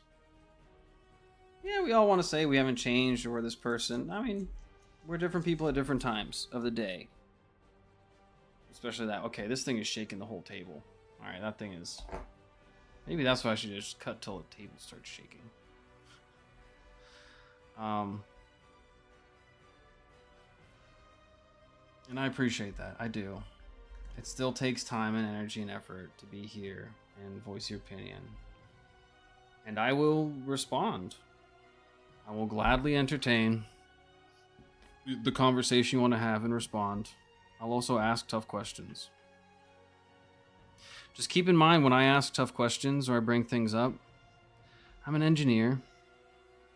I have to document and have valid backing proof of my findings and things. I can't just say, this is now working. No, I kind of have to like document everything in a ticketing system. So I highly recommend you show up to the Friday live stream if you're here this evening and want some clarification on maybe what some people might be upset about earlier. I highly recommend you show up to the live stream. It will be an interesting one on Friday. However, the intention is not to bring anyone down. The intention, because there are no names, the intention will be to bring awareness that, hey, we need to be positive. We need to be constructive. Sometimes it's the power of the unsaid thought. Sometimes it's just best not to say anything at all. It's something that takes practice as well.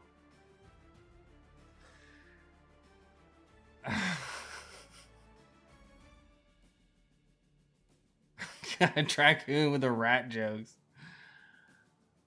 Yeah, bushcraft. Yeah. Anyway, it came and went. The storm, the hurricane, whatever, came and went.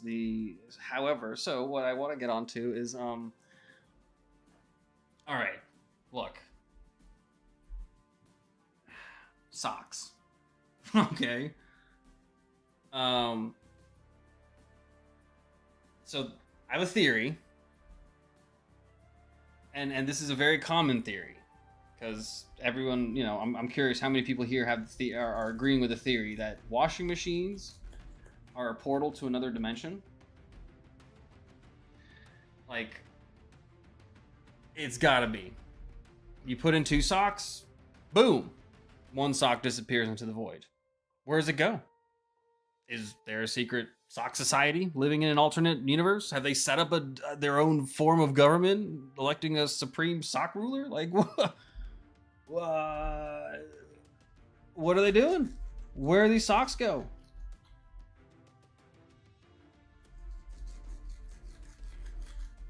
I agree. This is shedding like I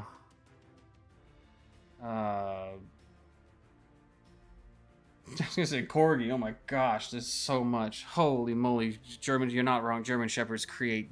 I mean, they create like tumbleweed-sized bales of fur. Oh yeah. Like, anyway, but on the point of socks, here's the crazy part of the theory. I mean, people are just like, yeah, of course, everyone knows washing machines are alternate dimensions. However, do they realize that right next door is where all the Tupperware lids go? Mm-hmm. And probably next door to that is the TV remote realm, where that anytime you move, like anytime you got to move a house or apartment or something, one remote gone, always. Or you just find a remote. Have you ever just, oh, like they're just appearing?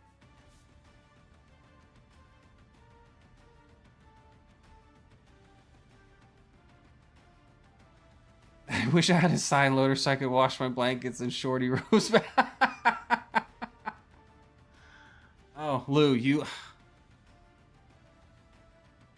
the amount of shopping we had to do to find a washer and dryer that we could either stack or put somewhere, because someone in the family is 4'9", not me. However, there is someone in the family that's very short, so they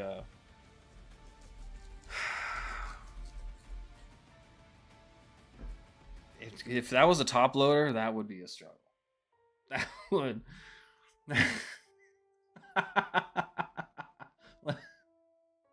That's where the socks go. I know where they go. Oh. Oh yeah, yeah. Yeah. What's a good knife recommendation, Lou? What would be good? What would be your go-to sub 40 knife that isn't a pyrite lightweight? LW. I'm guessing that's what LW means. Oh. And we're gonna talk about the couch gremlin next. the couch gremlin. There's Lou's here finding remotes 9 months later. Like, are you sure it was even your remote? Like a friend didn't bring it over?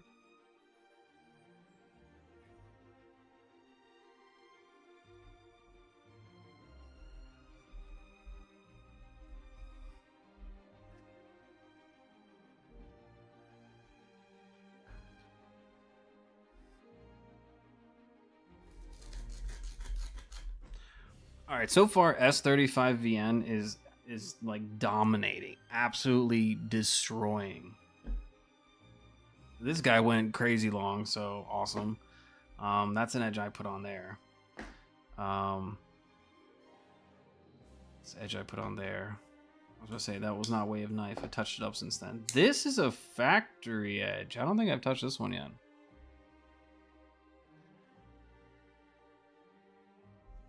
Which is why I'm using this one and not the... Actually, well, you know what? My edge. Factory edge. My edge. Factory. Oh, Lord. Oh!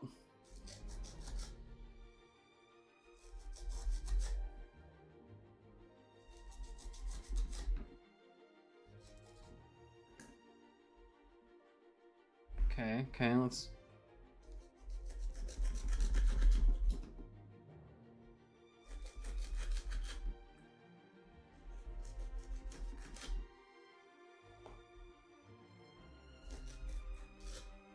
Okay, this one can definitely... It can push through a lot easier, like, just... Huh. That was a terrible example.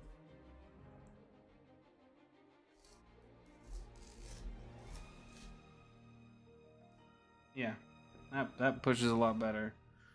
This one... ever so slightly worse. Barely. So that would mean, my guess is this one's a flat grind, because that's the one I use with a belt.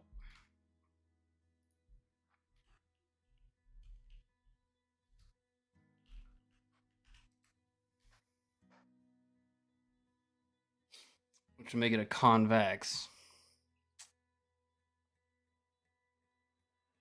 Yeah, it's a crazy thin stock. That's Back in the day, I actually left my remote in my neighbor's house. Oh my gosh. Oh my gosh. Yeah, so this is going to be flat grind. This one's going to be convex. I don't know what degree they put on theirs. This one's like 17, 18, I think is what I put on it. I usually start at 20, but then I go a little more shallow by habit of holding it. I've noticed the convex grind is a lot more enjoyable on these materials, like these fibrous ones. Even cardboard. I mean, it just, yeah.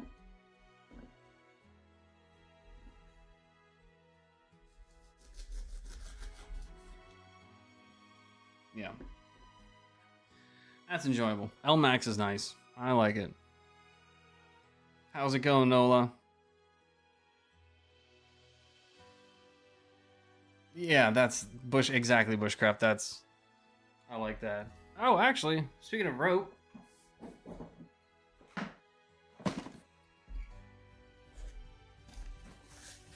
rope company sent me rope.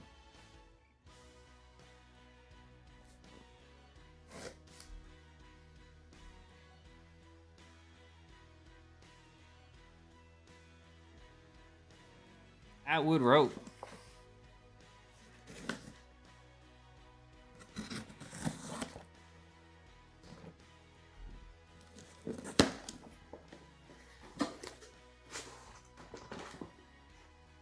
Hey, I think I've seen this. The Ready Rope. Yes, DVD had a really awesome, a great video about this one.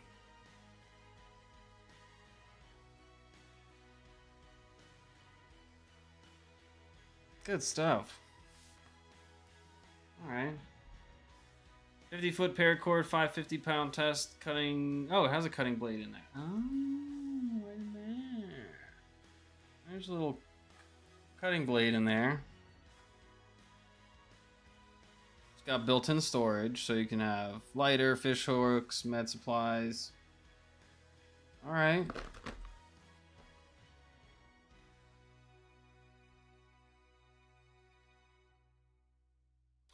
Well, perfect.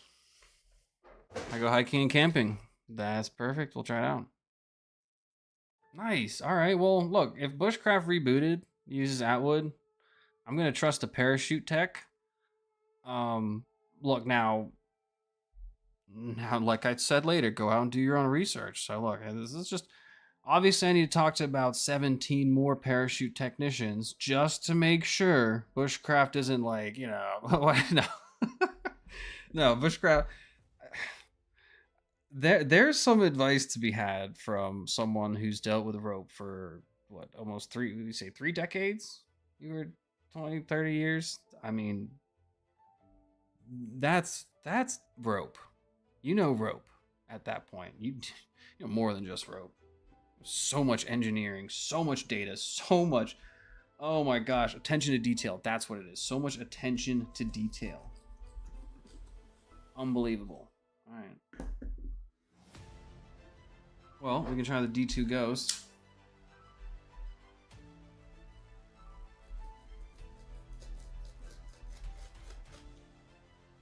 D2 is very enjoyable, but this rope is also not forgiving.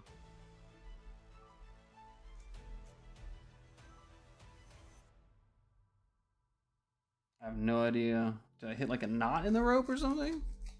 Like a knot in wood? There was like a little dreadlock there. Goodness, that one might not be. I think I've got a bunch to sharpen now. 27, goodness.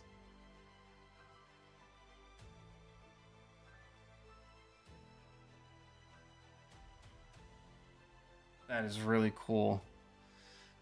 Congrats on that as well. That's amazing.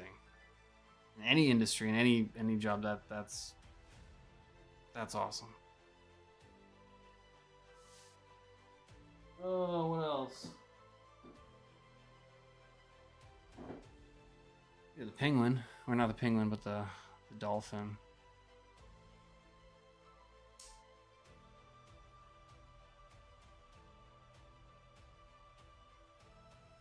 Ah,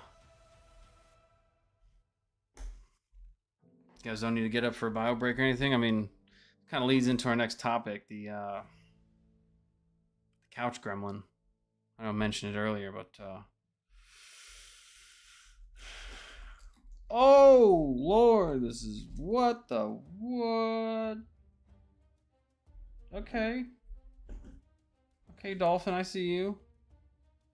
See you.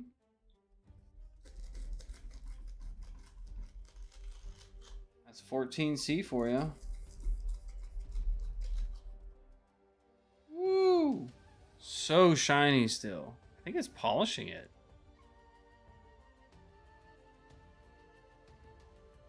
I think it's polishing it. How's it going, Paul?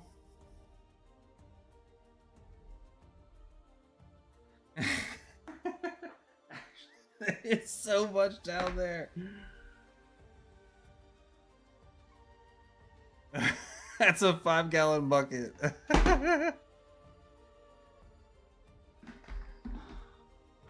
Oh, it's a 5-gallon bucket down there.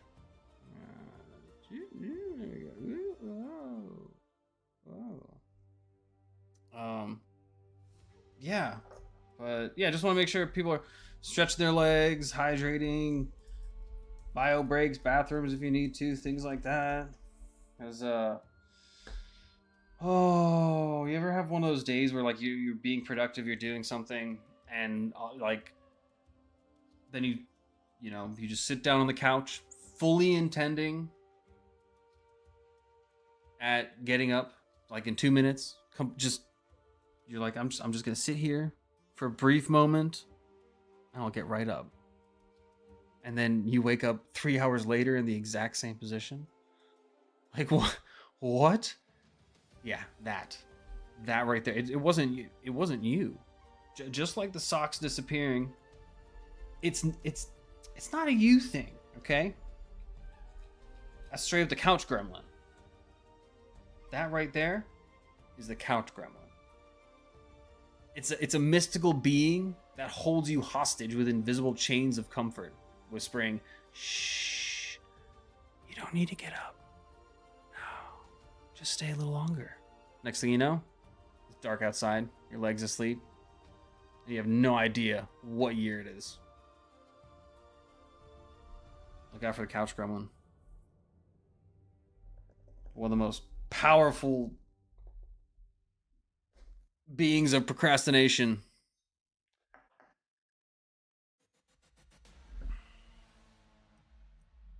Okay.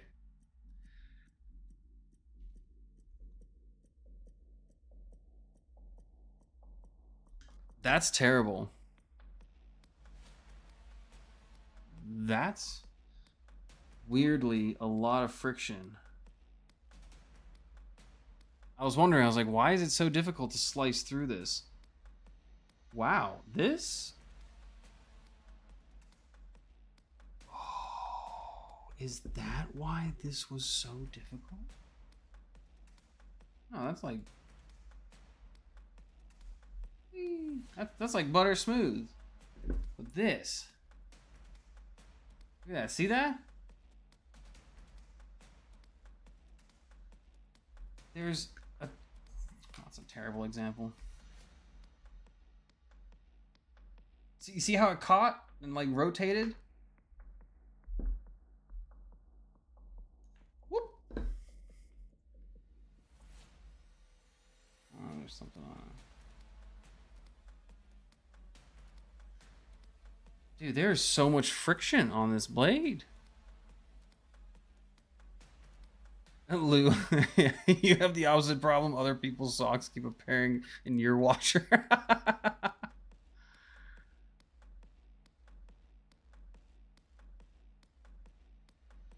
I use this as a desk knife. Paper, packages, envelopes, things like it sits here at my desk. I don't really put it through much use. It's weirdly comfortable. It's just so smooth and comfortable. It's weird. It's enjoyable. It's funky. It's kind of what I like about it. I did take it apart. It is odd having that proprietary little tool you got to use, which is, I mean, you could also just use your fingers as well. or a toothpick. Yeah, I wouldn't. It's a looker. That's what I like about it. However, I'm learning more and more that depending on the material. Oh my gosh. Oh yeah, depending on the material, it is not like it's crazy sharp. It's insanely sharp. 14C. It's crazy sharp. However, there's some insane friction. Wow, that's like a sticky blade. Weird. That's so weird. That's the first time I've experienced. Well, besides the harpoon, the mini harpoon, that was a rough surface. That was like a rough coating.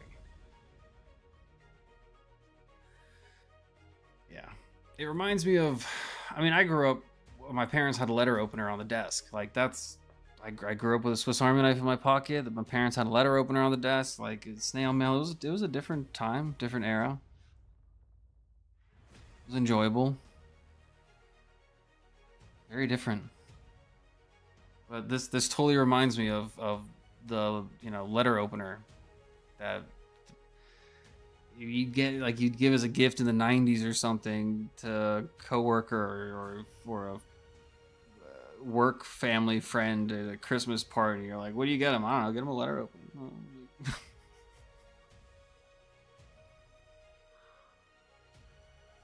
Oh, Lou, you're too kind. However, do tell him, please. David can handle it. He's a very objective individual and can handle it and loves that kind of work and feedback. I get it though. I do. There are I've held back on some of my feedback with Molesect until I get a little bit more of a rapport with them. I just want to be a bit more. I want to give it some honest time because I don't want to be a negative Nancy or harp on one thing. I want to give it a chance. Maybe I was using it incorrectly. Maybe it was just a situational thing. So I kind of like write down one or two things and then still work on it. But yeah, it's not always easy providing negative feedback, even if it's constructive and even if it's helpful.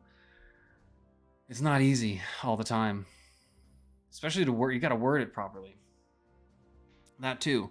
It's not always receiving constructive criticism either. That's the other thing is you might be the most objective individual. Doesn't necessarily mean it's going to be received that way. So it's an interesting landscape to navigate, providing feedback on products. However, I feel that I'm consistent across the board. I'm fair. Yeah. I just try and keep it consistent with what you do. And that will be what I have found the best way to communicate feedback, even the negative stuff. As long as you just be you and communicate it in your way.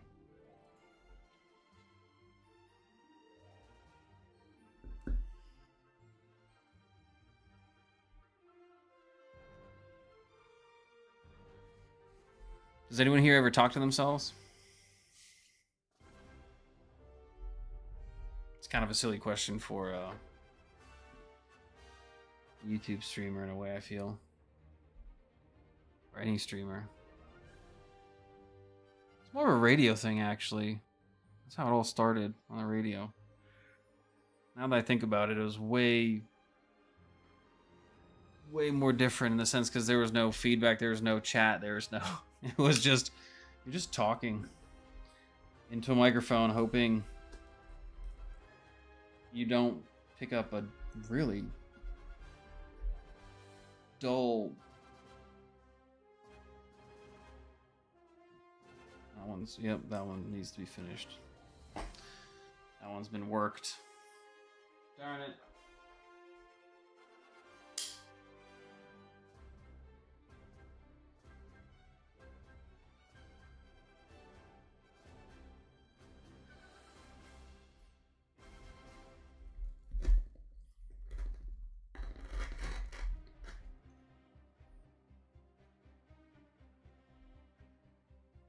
just stunning. I will never.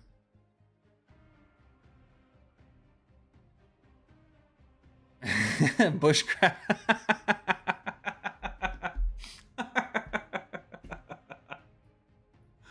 That's awesome. Bushcraft does. He's also his best listener. It's a great time to practice listening, actually, which once again is a skill. To listen is a skill. People can hear you talk, but to listen to you talk and to listen to what you have to say, that's different. This thing's just crazy. This might be the sharpest thing I have. This is insane. You can also put so much pressure down on it. It is like so secure. Then again, that's how I sliced open my finger. Gosh, this thing is insane. And the reason I have it is because I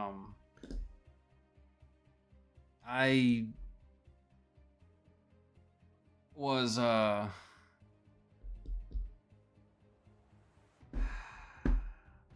kind of, I was in like a first responder position for a long time, lifeguard, and was pretty much my domain, the water domain, and water injuries and stuff are just I mean, whew, injuries around a pool are nasty. However, one time I came home from work, and there was a pile of clothes in the garage, covered in blood, as well as armor, like riding armor. Yeah, that was there too. There was also a helmet that was absolutely covered on the outside. I mean, caked. Like you couldn't open the visor; it was glued shut with jerky juice.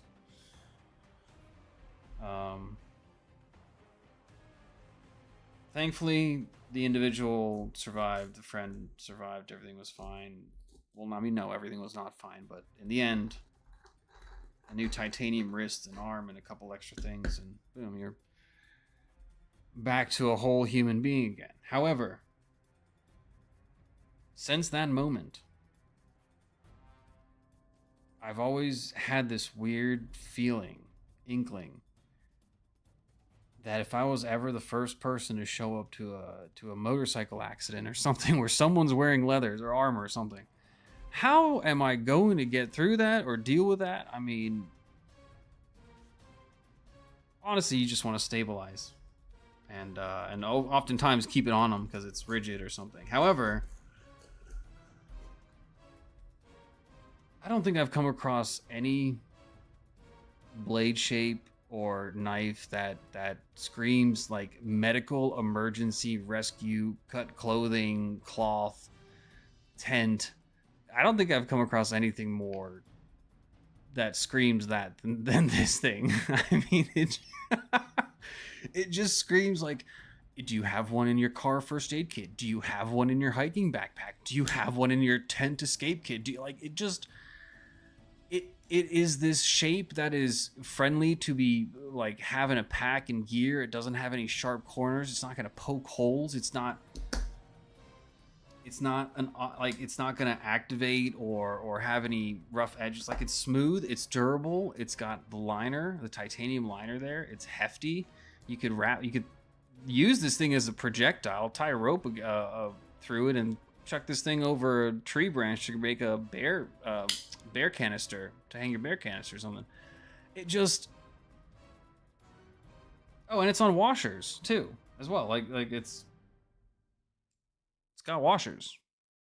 So get it gritty, get it dirty.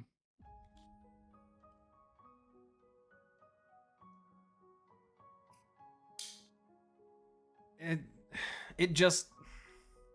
is one of the most like utility knives. And the fact that it is so stupid sharp with this hollow ground edge and that weird Oh my gosh.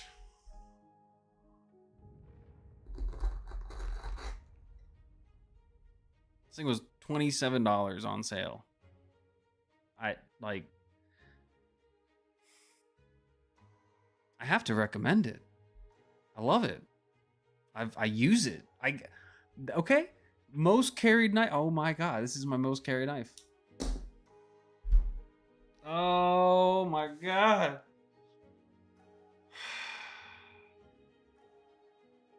Ah, hook knife. Yes. Yes.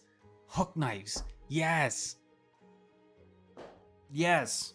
That's a blade shape with a utility function that is just like you cannot replace it where it is needed. It is designed to be that perfect shape. Thank you, Bushcraft, for bringing that up. That is a huge point. Yes. What's up, Dan Stan? How's it going?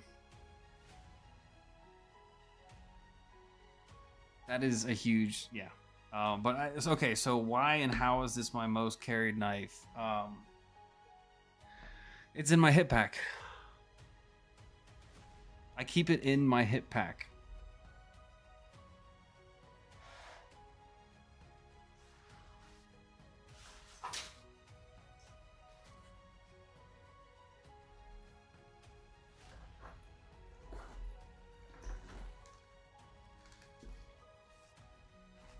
There's the first aid kit, and then in this slot right here is where this guy lives with this, Timu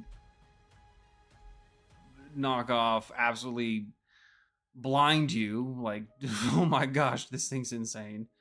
But yeah, and so now that I think about it, because this lives in my hip pack, and when I go to the larger hip pack, like this compartment's on the outside is always like that. That way, if I ever need to tell anyone where to get medical supplies, boom, real simple. And that, yeah, geez, that means I have it always. That means oh goodness.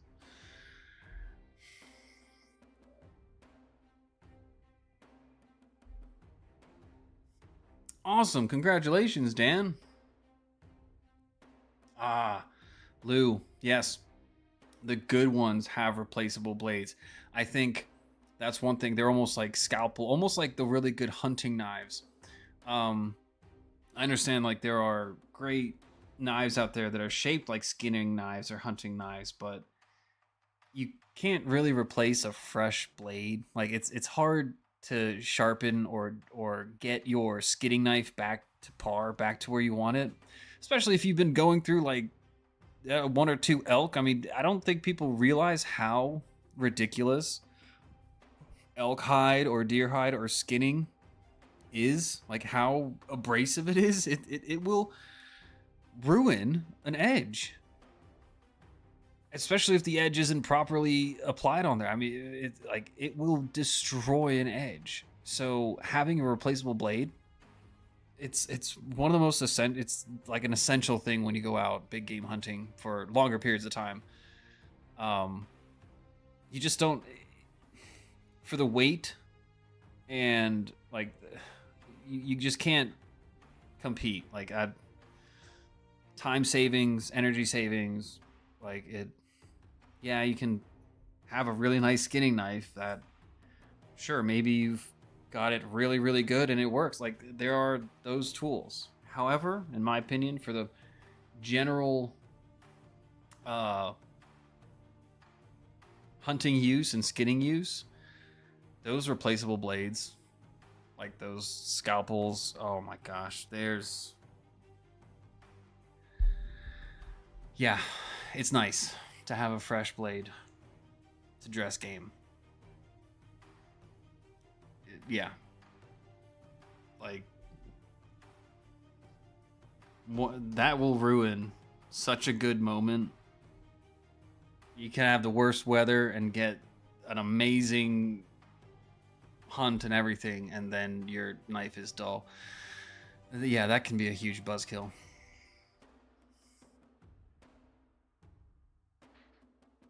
All right, check out Paragear for the best hook knives in the world, especially if your life depends on it.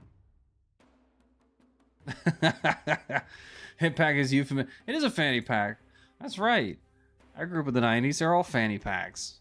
Trust me, when people start calling them hip packs, I'm like, is that a fanny pack? Yes, it's a fanny pack. It's the same thing. Gosh, there's a whole transition between the 90s and the early 2000s. You had your fanny packs, then all of a sudden, any guy carrying a fanny pack was now like a merce or a man. It was like, what happened? What happened to everyone being able to have like a fanny pack? And then, oh yeah, 90s came and went. And the early 2000s happened, and now we have hip packs, which,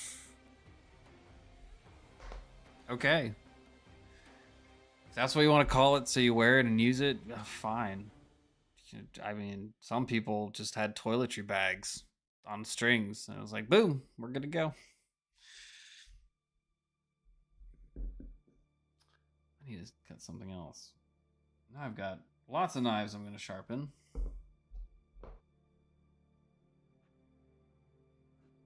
Ooh.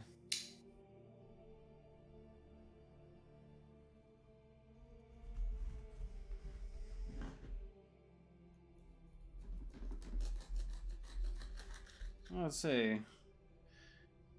In my experience with the baby banters, with this kind of cutting, they usually will dull pretty quickly or roll over. They're really good at cutting tape and paper and cardboard. I don't know, that 14C is hanging in there. And did you?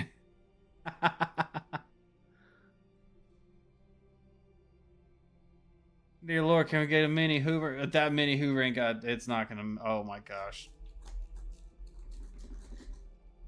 Yep, I'm already starting to feel it. Yeah, it doesn't even want to, like, very softly.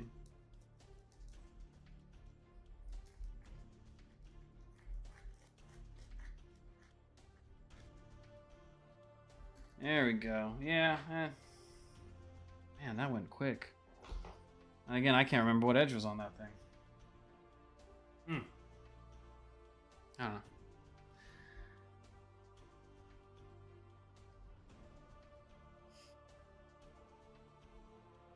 There was we're talking about talking to ourselves. Bushcraft mentioning he's like he's his best listener, and I wonder, a question for you: do you ever catch yourself like having a full blown conversation, like with yourself, not just like a little mutter under your breath, but like a full on debate where you've even changed your voice for different perspectives? Like I'm I'm curious. Does anyone do that? You ever had an argument where then you gotta admit you're like best friends with yourself? Like, oh, fine, let's just bygones be bygones. Like, well, this will be the first thing I cut with this Freya.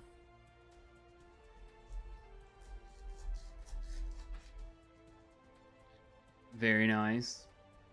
D2, stonewashed. Very nice. Dude, Dan, like, let's be honest.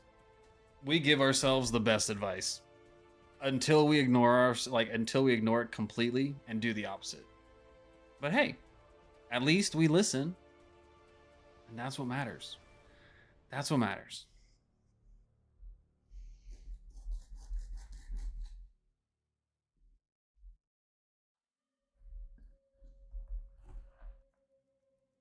And as we were talking earlier, listening is a skill. And if you got to practice it with yourself, listening, that is, we're talking about listening. You do you. Listen away. Have those conversations. All the time. I even disagree with myself. Yeah, well, then you get into overthinking. You could be sitting there being like, I should go to sleep. And then your brain's like, but what if you accidentally offended that cashier 6 years ago by saying, you too, when they said, enjoy your meal? They, like, you're just like, no, that doesn't matter. Like, no. And your brain's like, but what if fish are judging you every time you swim? You're like, wait, what? No. Wait, what? Hold on, wait, where did that... What? It's like, I don't even go swimming. But if you did, they'd be watching. Like, I'm just trying to go to sleep, and here I am wondering, what the hell are fish thinking when they see me swim by?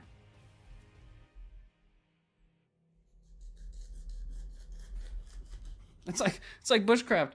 What did birds think when they saw you falling by? Like, just... That is to say, if you used the parachutes, I mean, as a parachute engineer, I'm not going to assume you used or tested them. However, food for thought.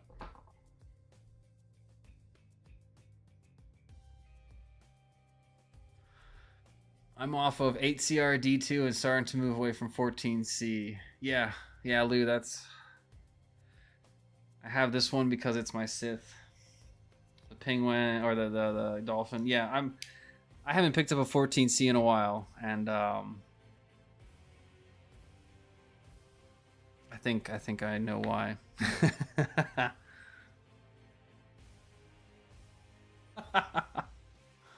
Sometimes I fight myself. The problem is that I fight dirty. I usually end up punching myself in the balls.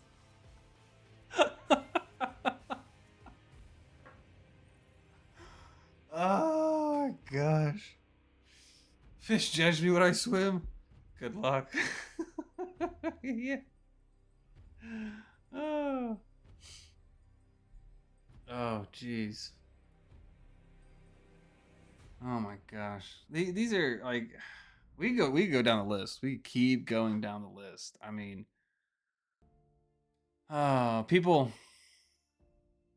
talk about there's this ongoing like joke in the married community where it's like, the moment you get comfortable, your wife asks you for a cup of water, or your husband asks you for a cup of water, or whatever. It's like the moment you go and do something, get comfortable, all of a sudden your loved one or whoever asks you for something, so you got to get up and become uncomfortable again. You know, I think that's too human. That's we're putting the blame on someone else. And let's be real. Once again, I've got a theory. I can only test so much, so I have to share these theories with you guys.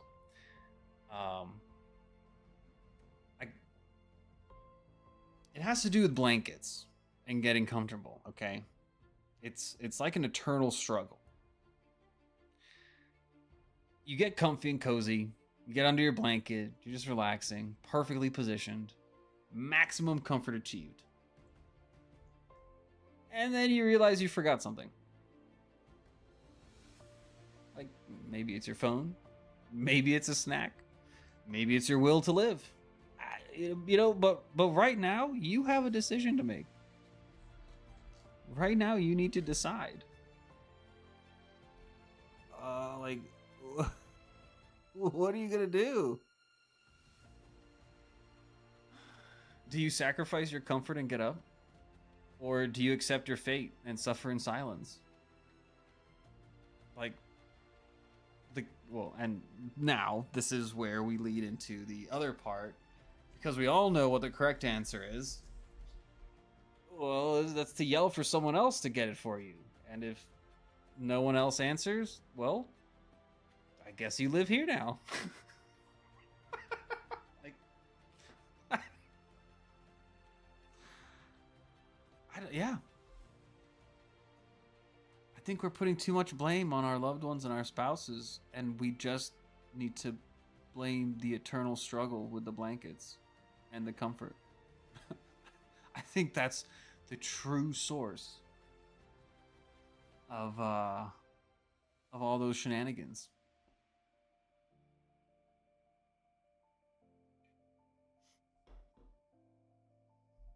Self sack taps are pretty bad. They're the least expected sack tap. Least expected. I'd like to get a self-hugging jacket so I can bedazzle it and become a fashion icon. My therapist is the local gas station attendant. What?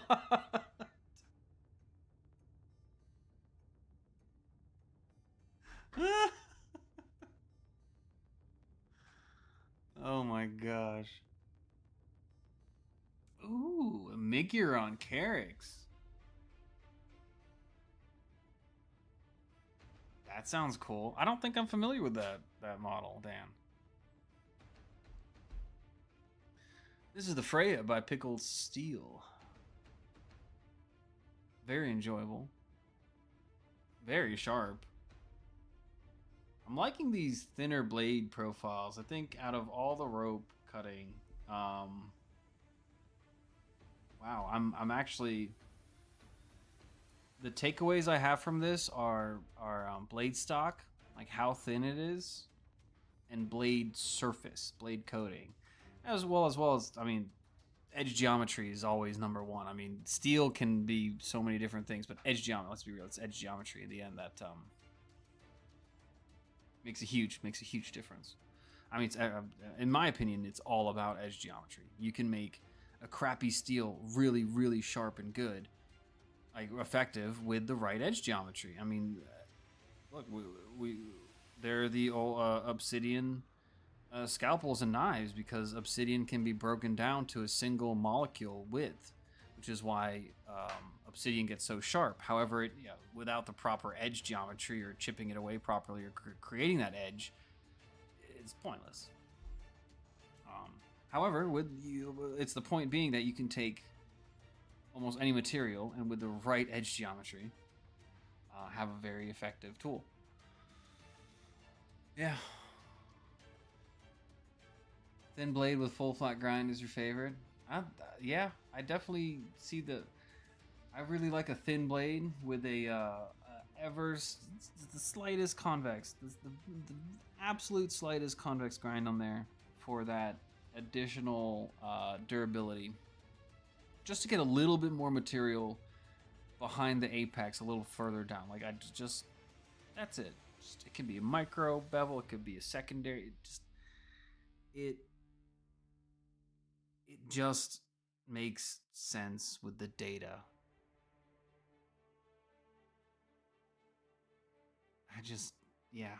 I can't argue with the performance I'm seeing. I can't deny with an amazing flat grind. However, I can't deny that the slightest convex maintains that edge a little bit longer. Don't ask me if I can get one sharper than the other. I don't know that I have a way of measuring that effectively. Like, can one pop hair better than the other? Honestly, I don't think I can get a convex grind as sharp, as razor sharp as a flat. I wouldn't think so.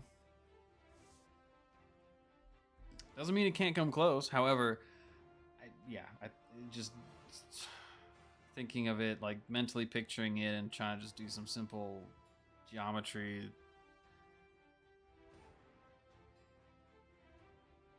Yeah.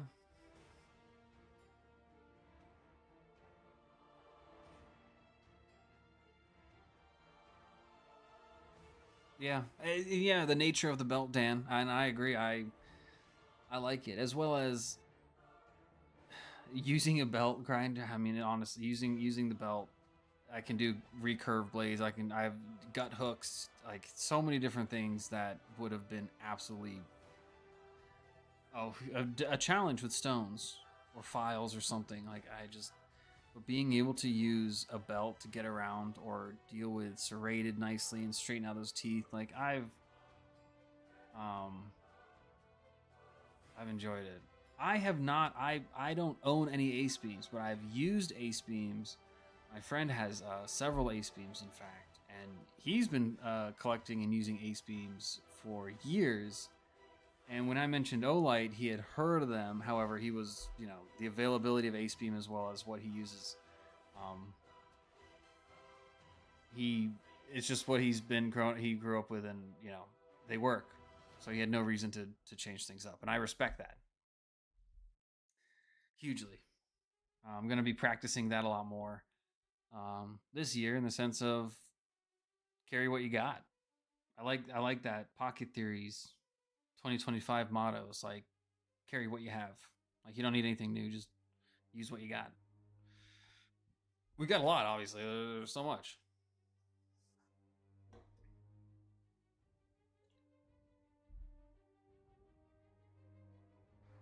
Ooh. You know what? Let me grab a knife you guys never see.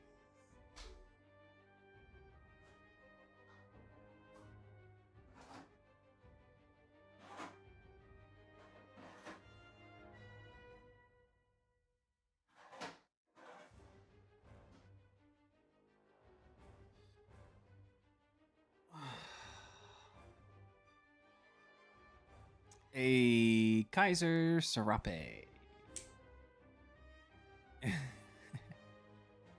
154 cm. Mini Bay.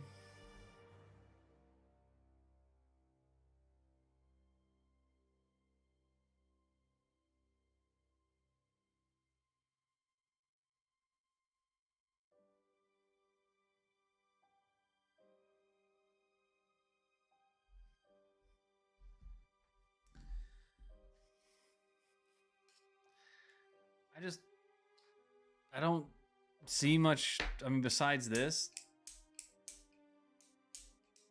besides the insane fidget factor,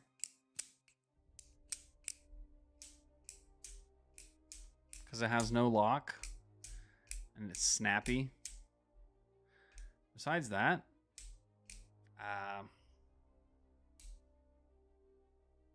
yeah, I don't really, I don't know.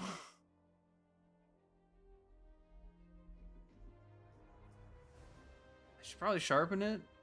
I haven't used it. Friend got it for me. I enabled him into knife collecting, and he sent me a gift, and this was in it. One of the first, hey, you're a knife person, I think you might like this, gifts I got from a friend, and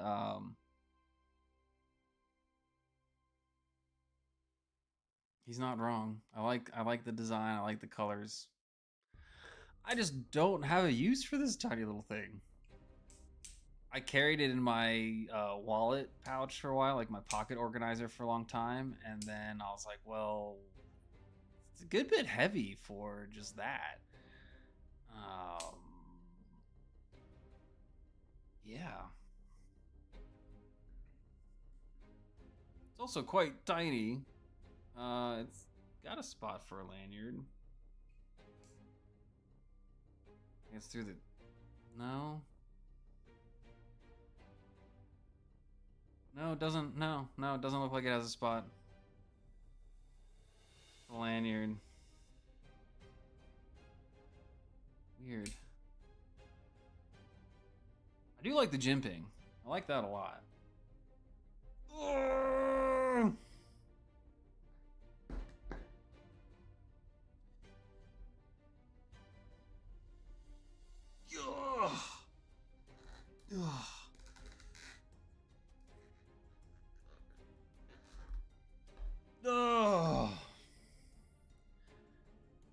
Yeah, no.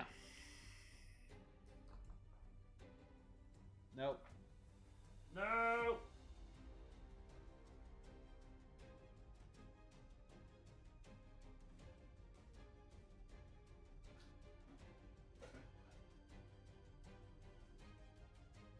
Those are canaries.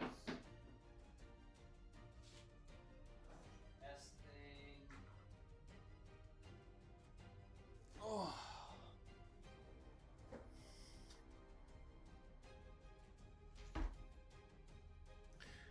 All right. Well, let's cut something for the first time ever with this thing. So this is number 4. I don't know how many he made, but this is number 4.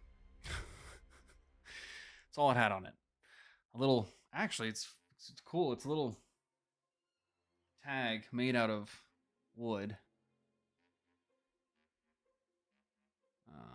Bronzy. And then it had a tiny little sticker. Where did I put it? It was on the back. It said numero nelia for number 4. The craziest thing is this like twisted birch or yeah, it's like twisted birch. So it spirals and creates this star pattern. It's all like all the grain is like this, and it's specific genetics in a breed of birch. The strange thing is that it's weirdly light. It's like crazy light. Now, obviously, there's a full tang going all the way. You can see it in the end there. Otherwise, it would be weirdly off balance because it's almost like cork. Like it feels like wood, but it's as light as cork. It's weird. Yeah, high carbon steel. Where's the knife maker info?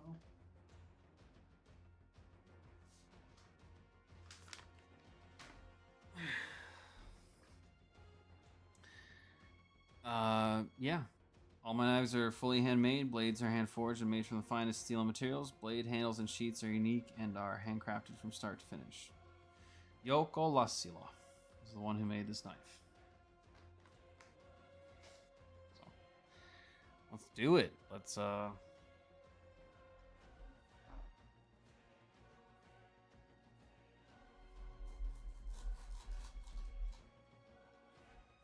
Whoa.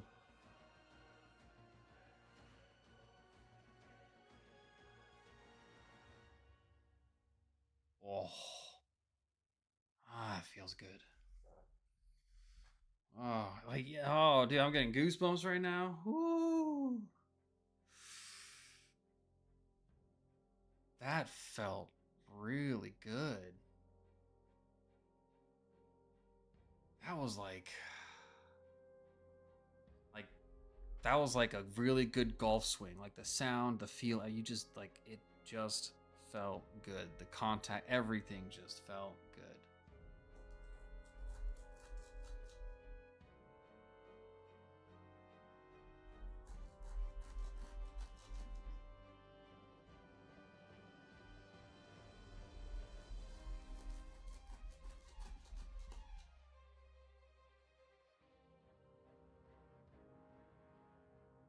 Lovely. Is that a mug shot? Yeah, this is... And the width, that's something you don't get with a lot of folding knives, is that... oh, hey, thanks, Pelon. 1497. Much appreciated. It's just like, yeah, it's comfortable, but it's not full. Like this is like fast food trying to make comfort food, and this is like homemade comfort food. Like this will scratch the itch. This just fills you up perfectly to the brim. Everything, even grandma at the end, just telling you how much she loves you. Like, oh my gosh. Look, I still love you, Asher Akuto. You're fantastic. You're from an age when TV repairmen don't exist, and this is from an age of beautiful tubes and jukeboxes and TVs and that warm glow and sound. You just... Oh my gosh. Go on this lovely nostalgic journey with me. Goodness, look at this. Like, as I look and see all these synthetic material handles, except maybe the mother of pearl right there, the G10, the carbon fiber, the micarta, all these different things. And honestly, this is probably the most enjoyable and comfortable thing to hold. This feels Ah.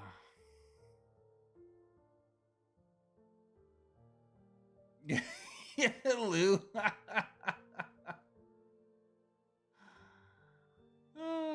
Go molester. Oh my gosh. It cuts really well, Dan. It does. It needs a handguard. Oh. I'm just now realizing this looks like it's hand hammered. Like the actual. What's that called? Not a fuller. What is that called?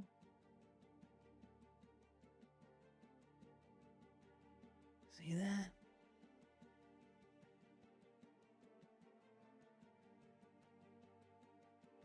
That brass.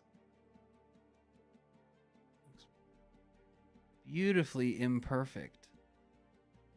Oh my gosh. I love the imperfections. Whoa.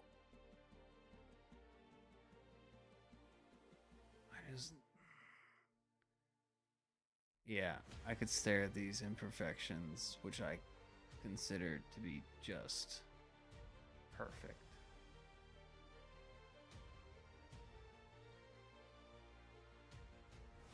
Oh my gosh. Oh. My grandmother used to say she just loved me by baking cookies. Never gave me a shake. Dude, I'm happy to say that my grandmother has probably given me two or three bucos. Well, okay, so between me and my brothers, that means my grandmother's gifted us probably about nine or 10 knives. That's the kind of stuff like bucos and stuff. One year, it was like the first one we got was a little smaller than the next year.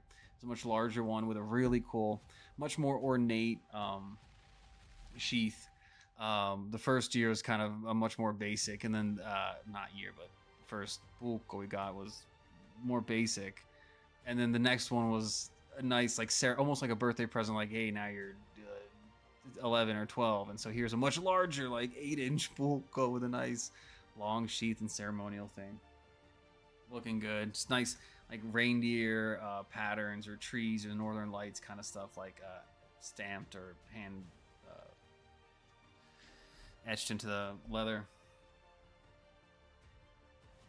Yeah, grandma was magical with candy and knives. Oh, she could also tie fishing knots. Oh my gosh, that was the other thing. Grandma could tie fishing knots.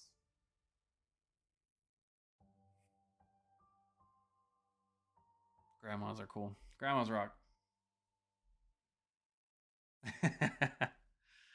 Well, I completely understand that bushcraft, and that is one of the aspects which I believe is something you probably channeled in your professions in the past. Your need to be the difference. I mean, the difference between good and great is attention to detail, and in some industries, in some places, there is no compromise. You cannot compromise on attention to detail. I get that. In my more structured engineering life of networking and computers and building infrastructures and designing those, there is much more symmetry. Hey, found it. Oh, found a sticker. An RO4 for number 4. Symmetry, consistency, following standards. That is my day to day. However, me as a person, that's where the chaos and the human factor comes in. That is where I think I thrive, is the ability to work structured, the ability to be in that environment. However, it's that I don't want to say consistent devil's advocate. No, it's a challenge though. It's more of a constant desire to make something more efficient, but it's more of a it's not the right way to say it. It's more of a problem solving. It's not like a pessimist being like there's always something to improve, but in a way, it's similar. You're always you're trying to make sure you've dotted your I's, crossed your T's, and you're like, is this the best design? Because acknowledging that there's so many different ways to do the same thing. I mean, how do I know I've given all the options fair thought, fair time, fair, opportunity to possibly be the best solution for the situation? And consistency is so key in that. Changing one item, one factor is it can make all the difference, and it can have that chain effect across the board. So yes, I appreciate that beautiful symmetry and consistency. However, I absolutely thrive being the imperfection in that world of perfection. I like to be this guy in this sea of variety and options and versatility. However,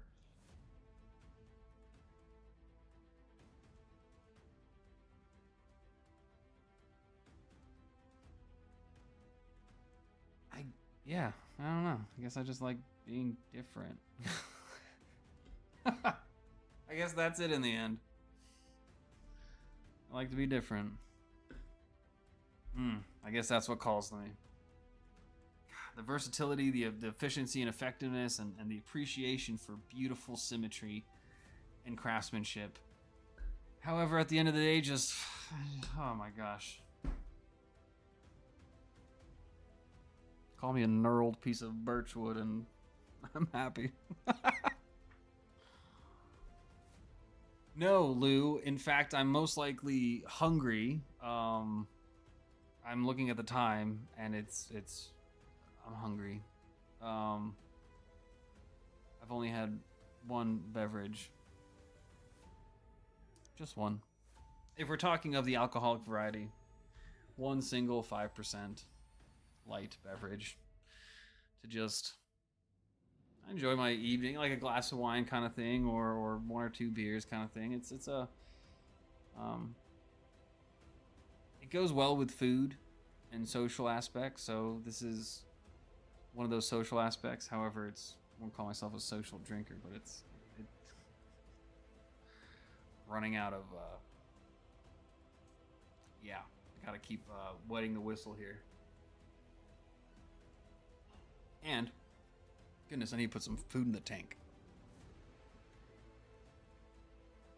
I've heard that, Lou. I've heard about mammoth tusk. I have a friend up in Alaska who makes rings out of mammoth tusk, and that's he just uses a lathe, and he'll make a mammoth tusk ring and then inlay it with different metals or minerals and stuff. But mammoth tusk, I've seen a couple knives as well, and that just.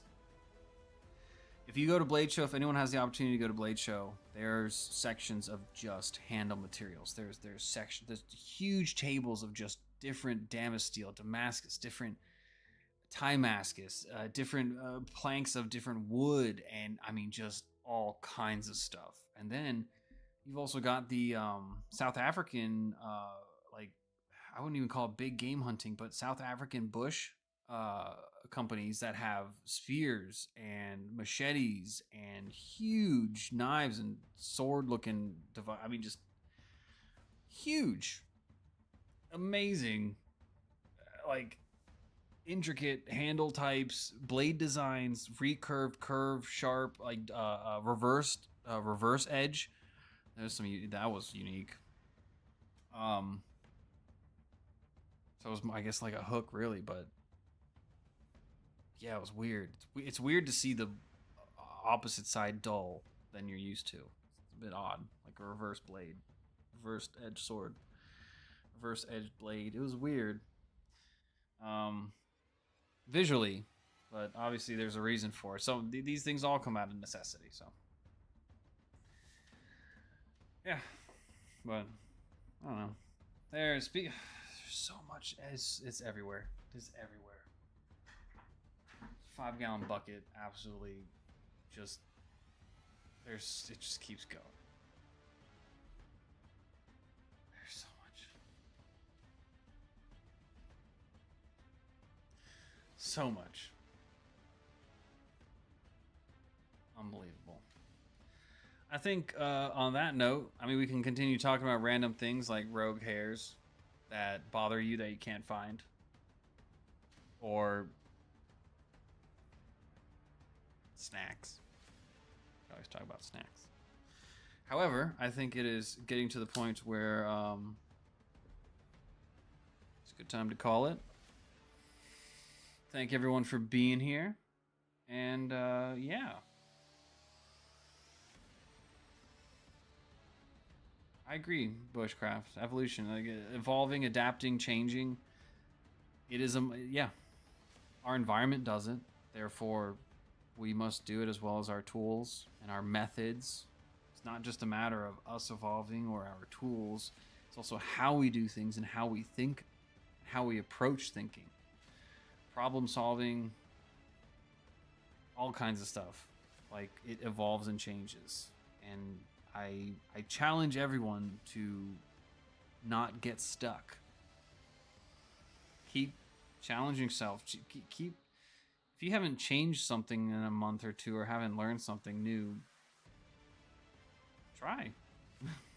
just do something different.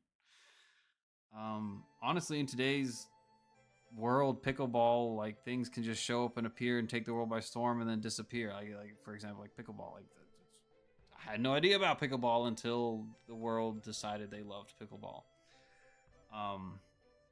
Yeah, there are so many niches out there, so many different things. Definitely share what you got going on. Be happy about it. And support others. Be curious. Don't be apprehensive or negative. Be curious. Ask questions. I recommend that. I highly encourage it.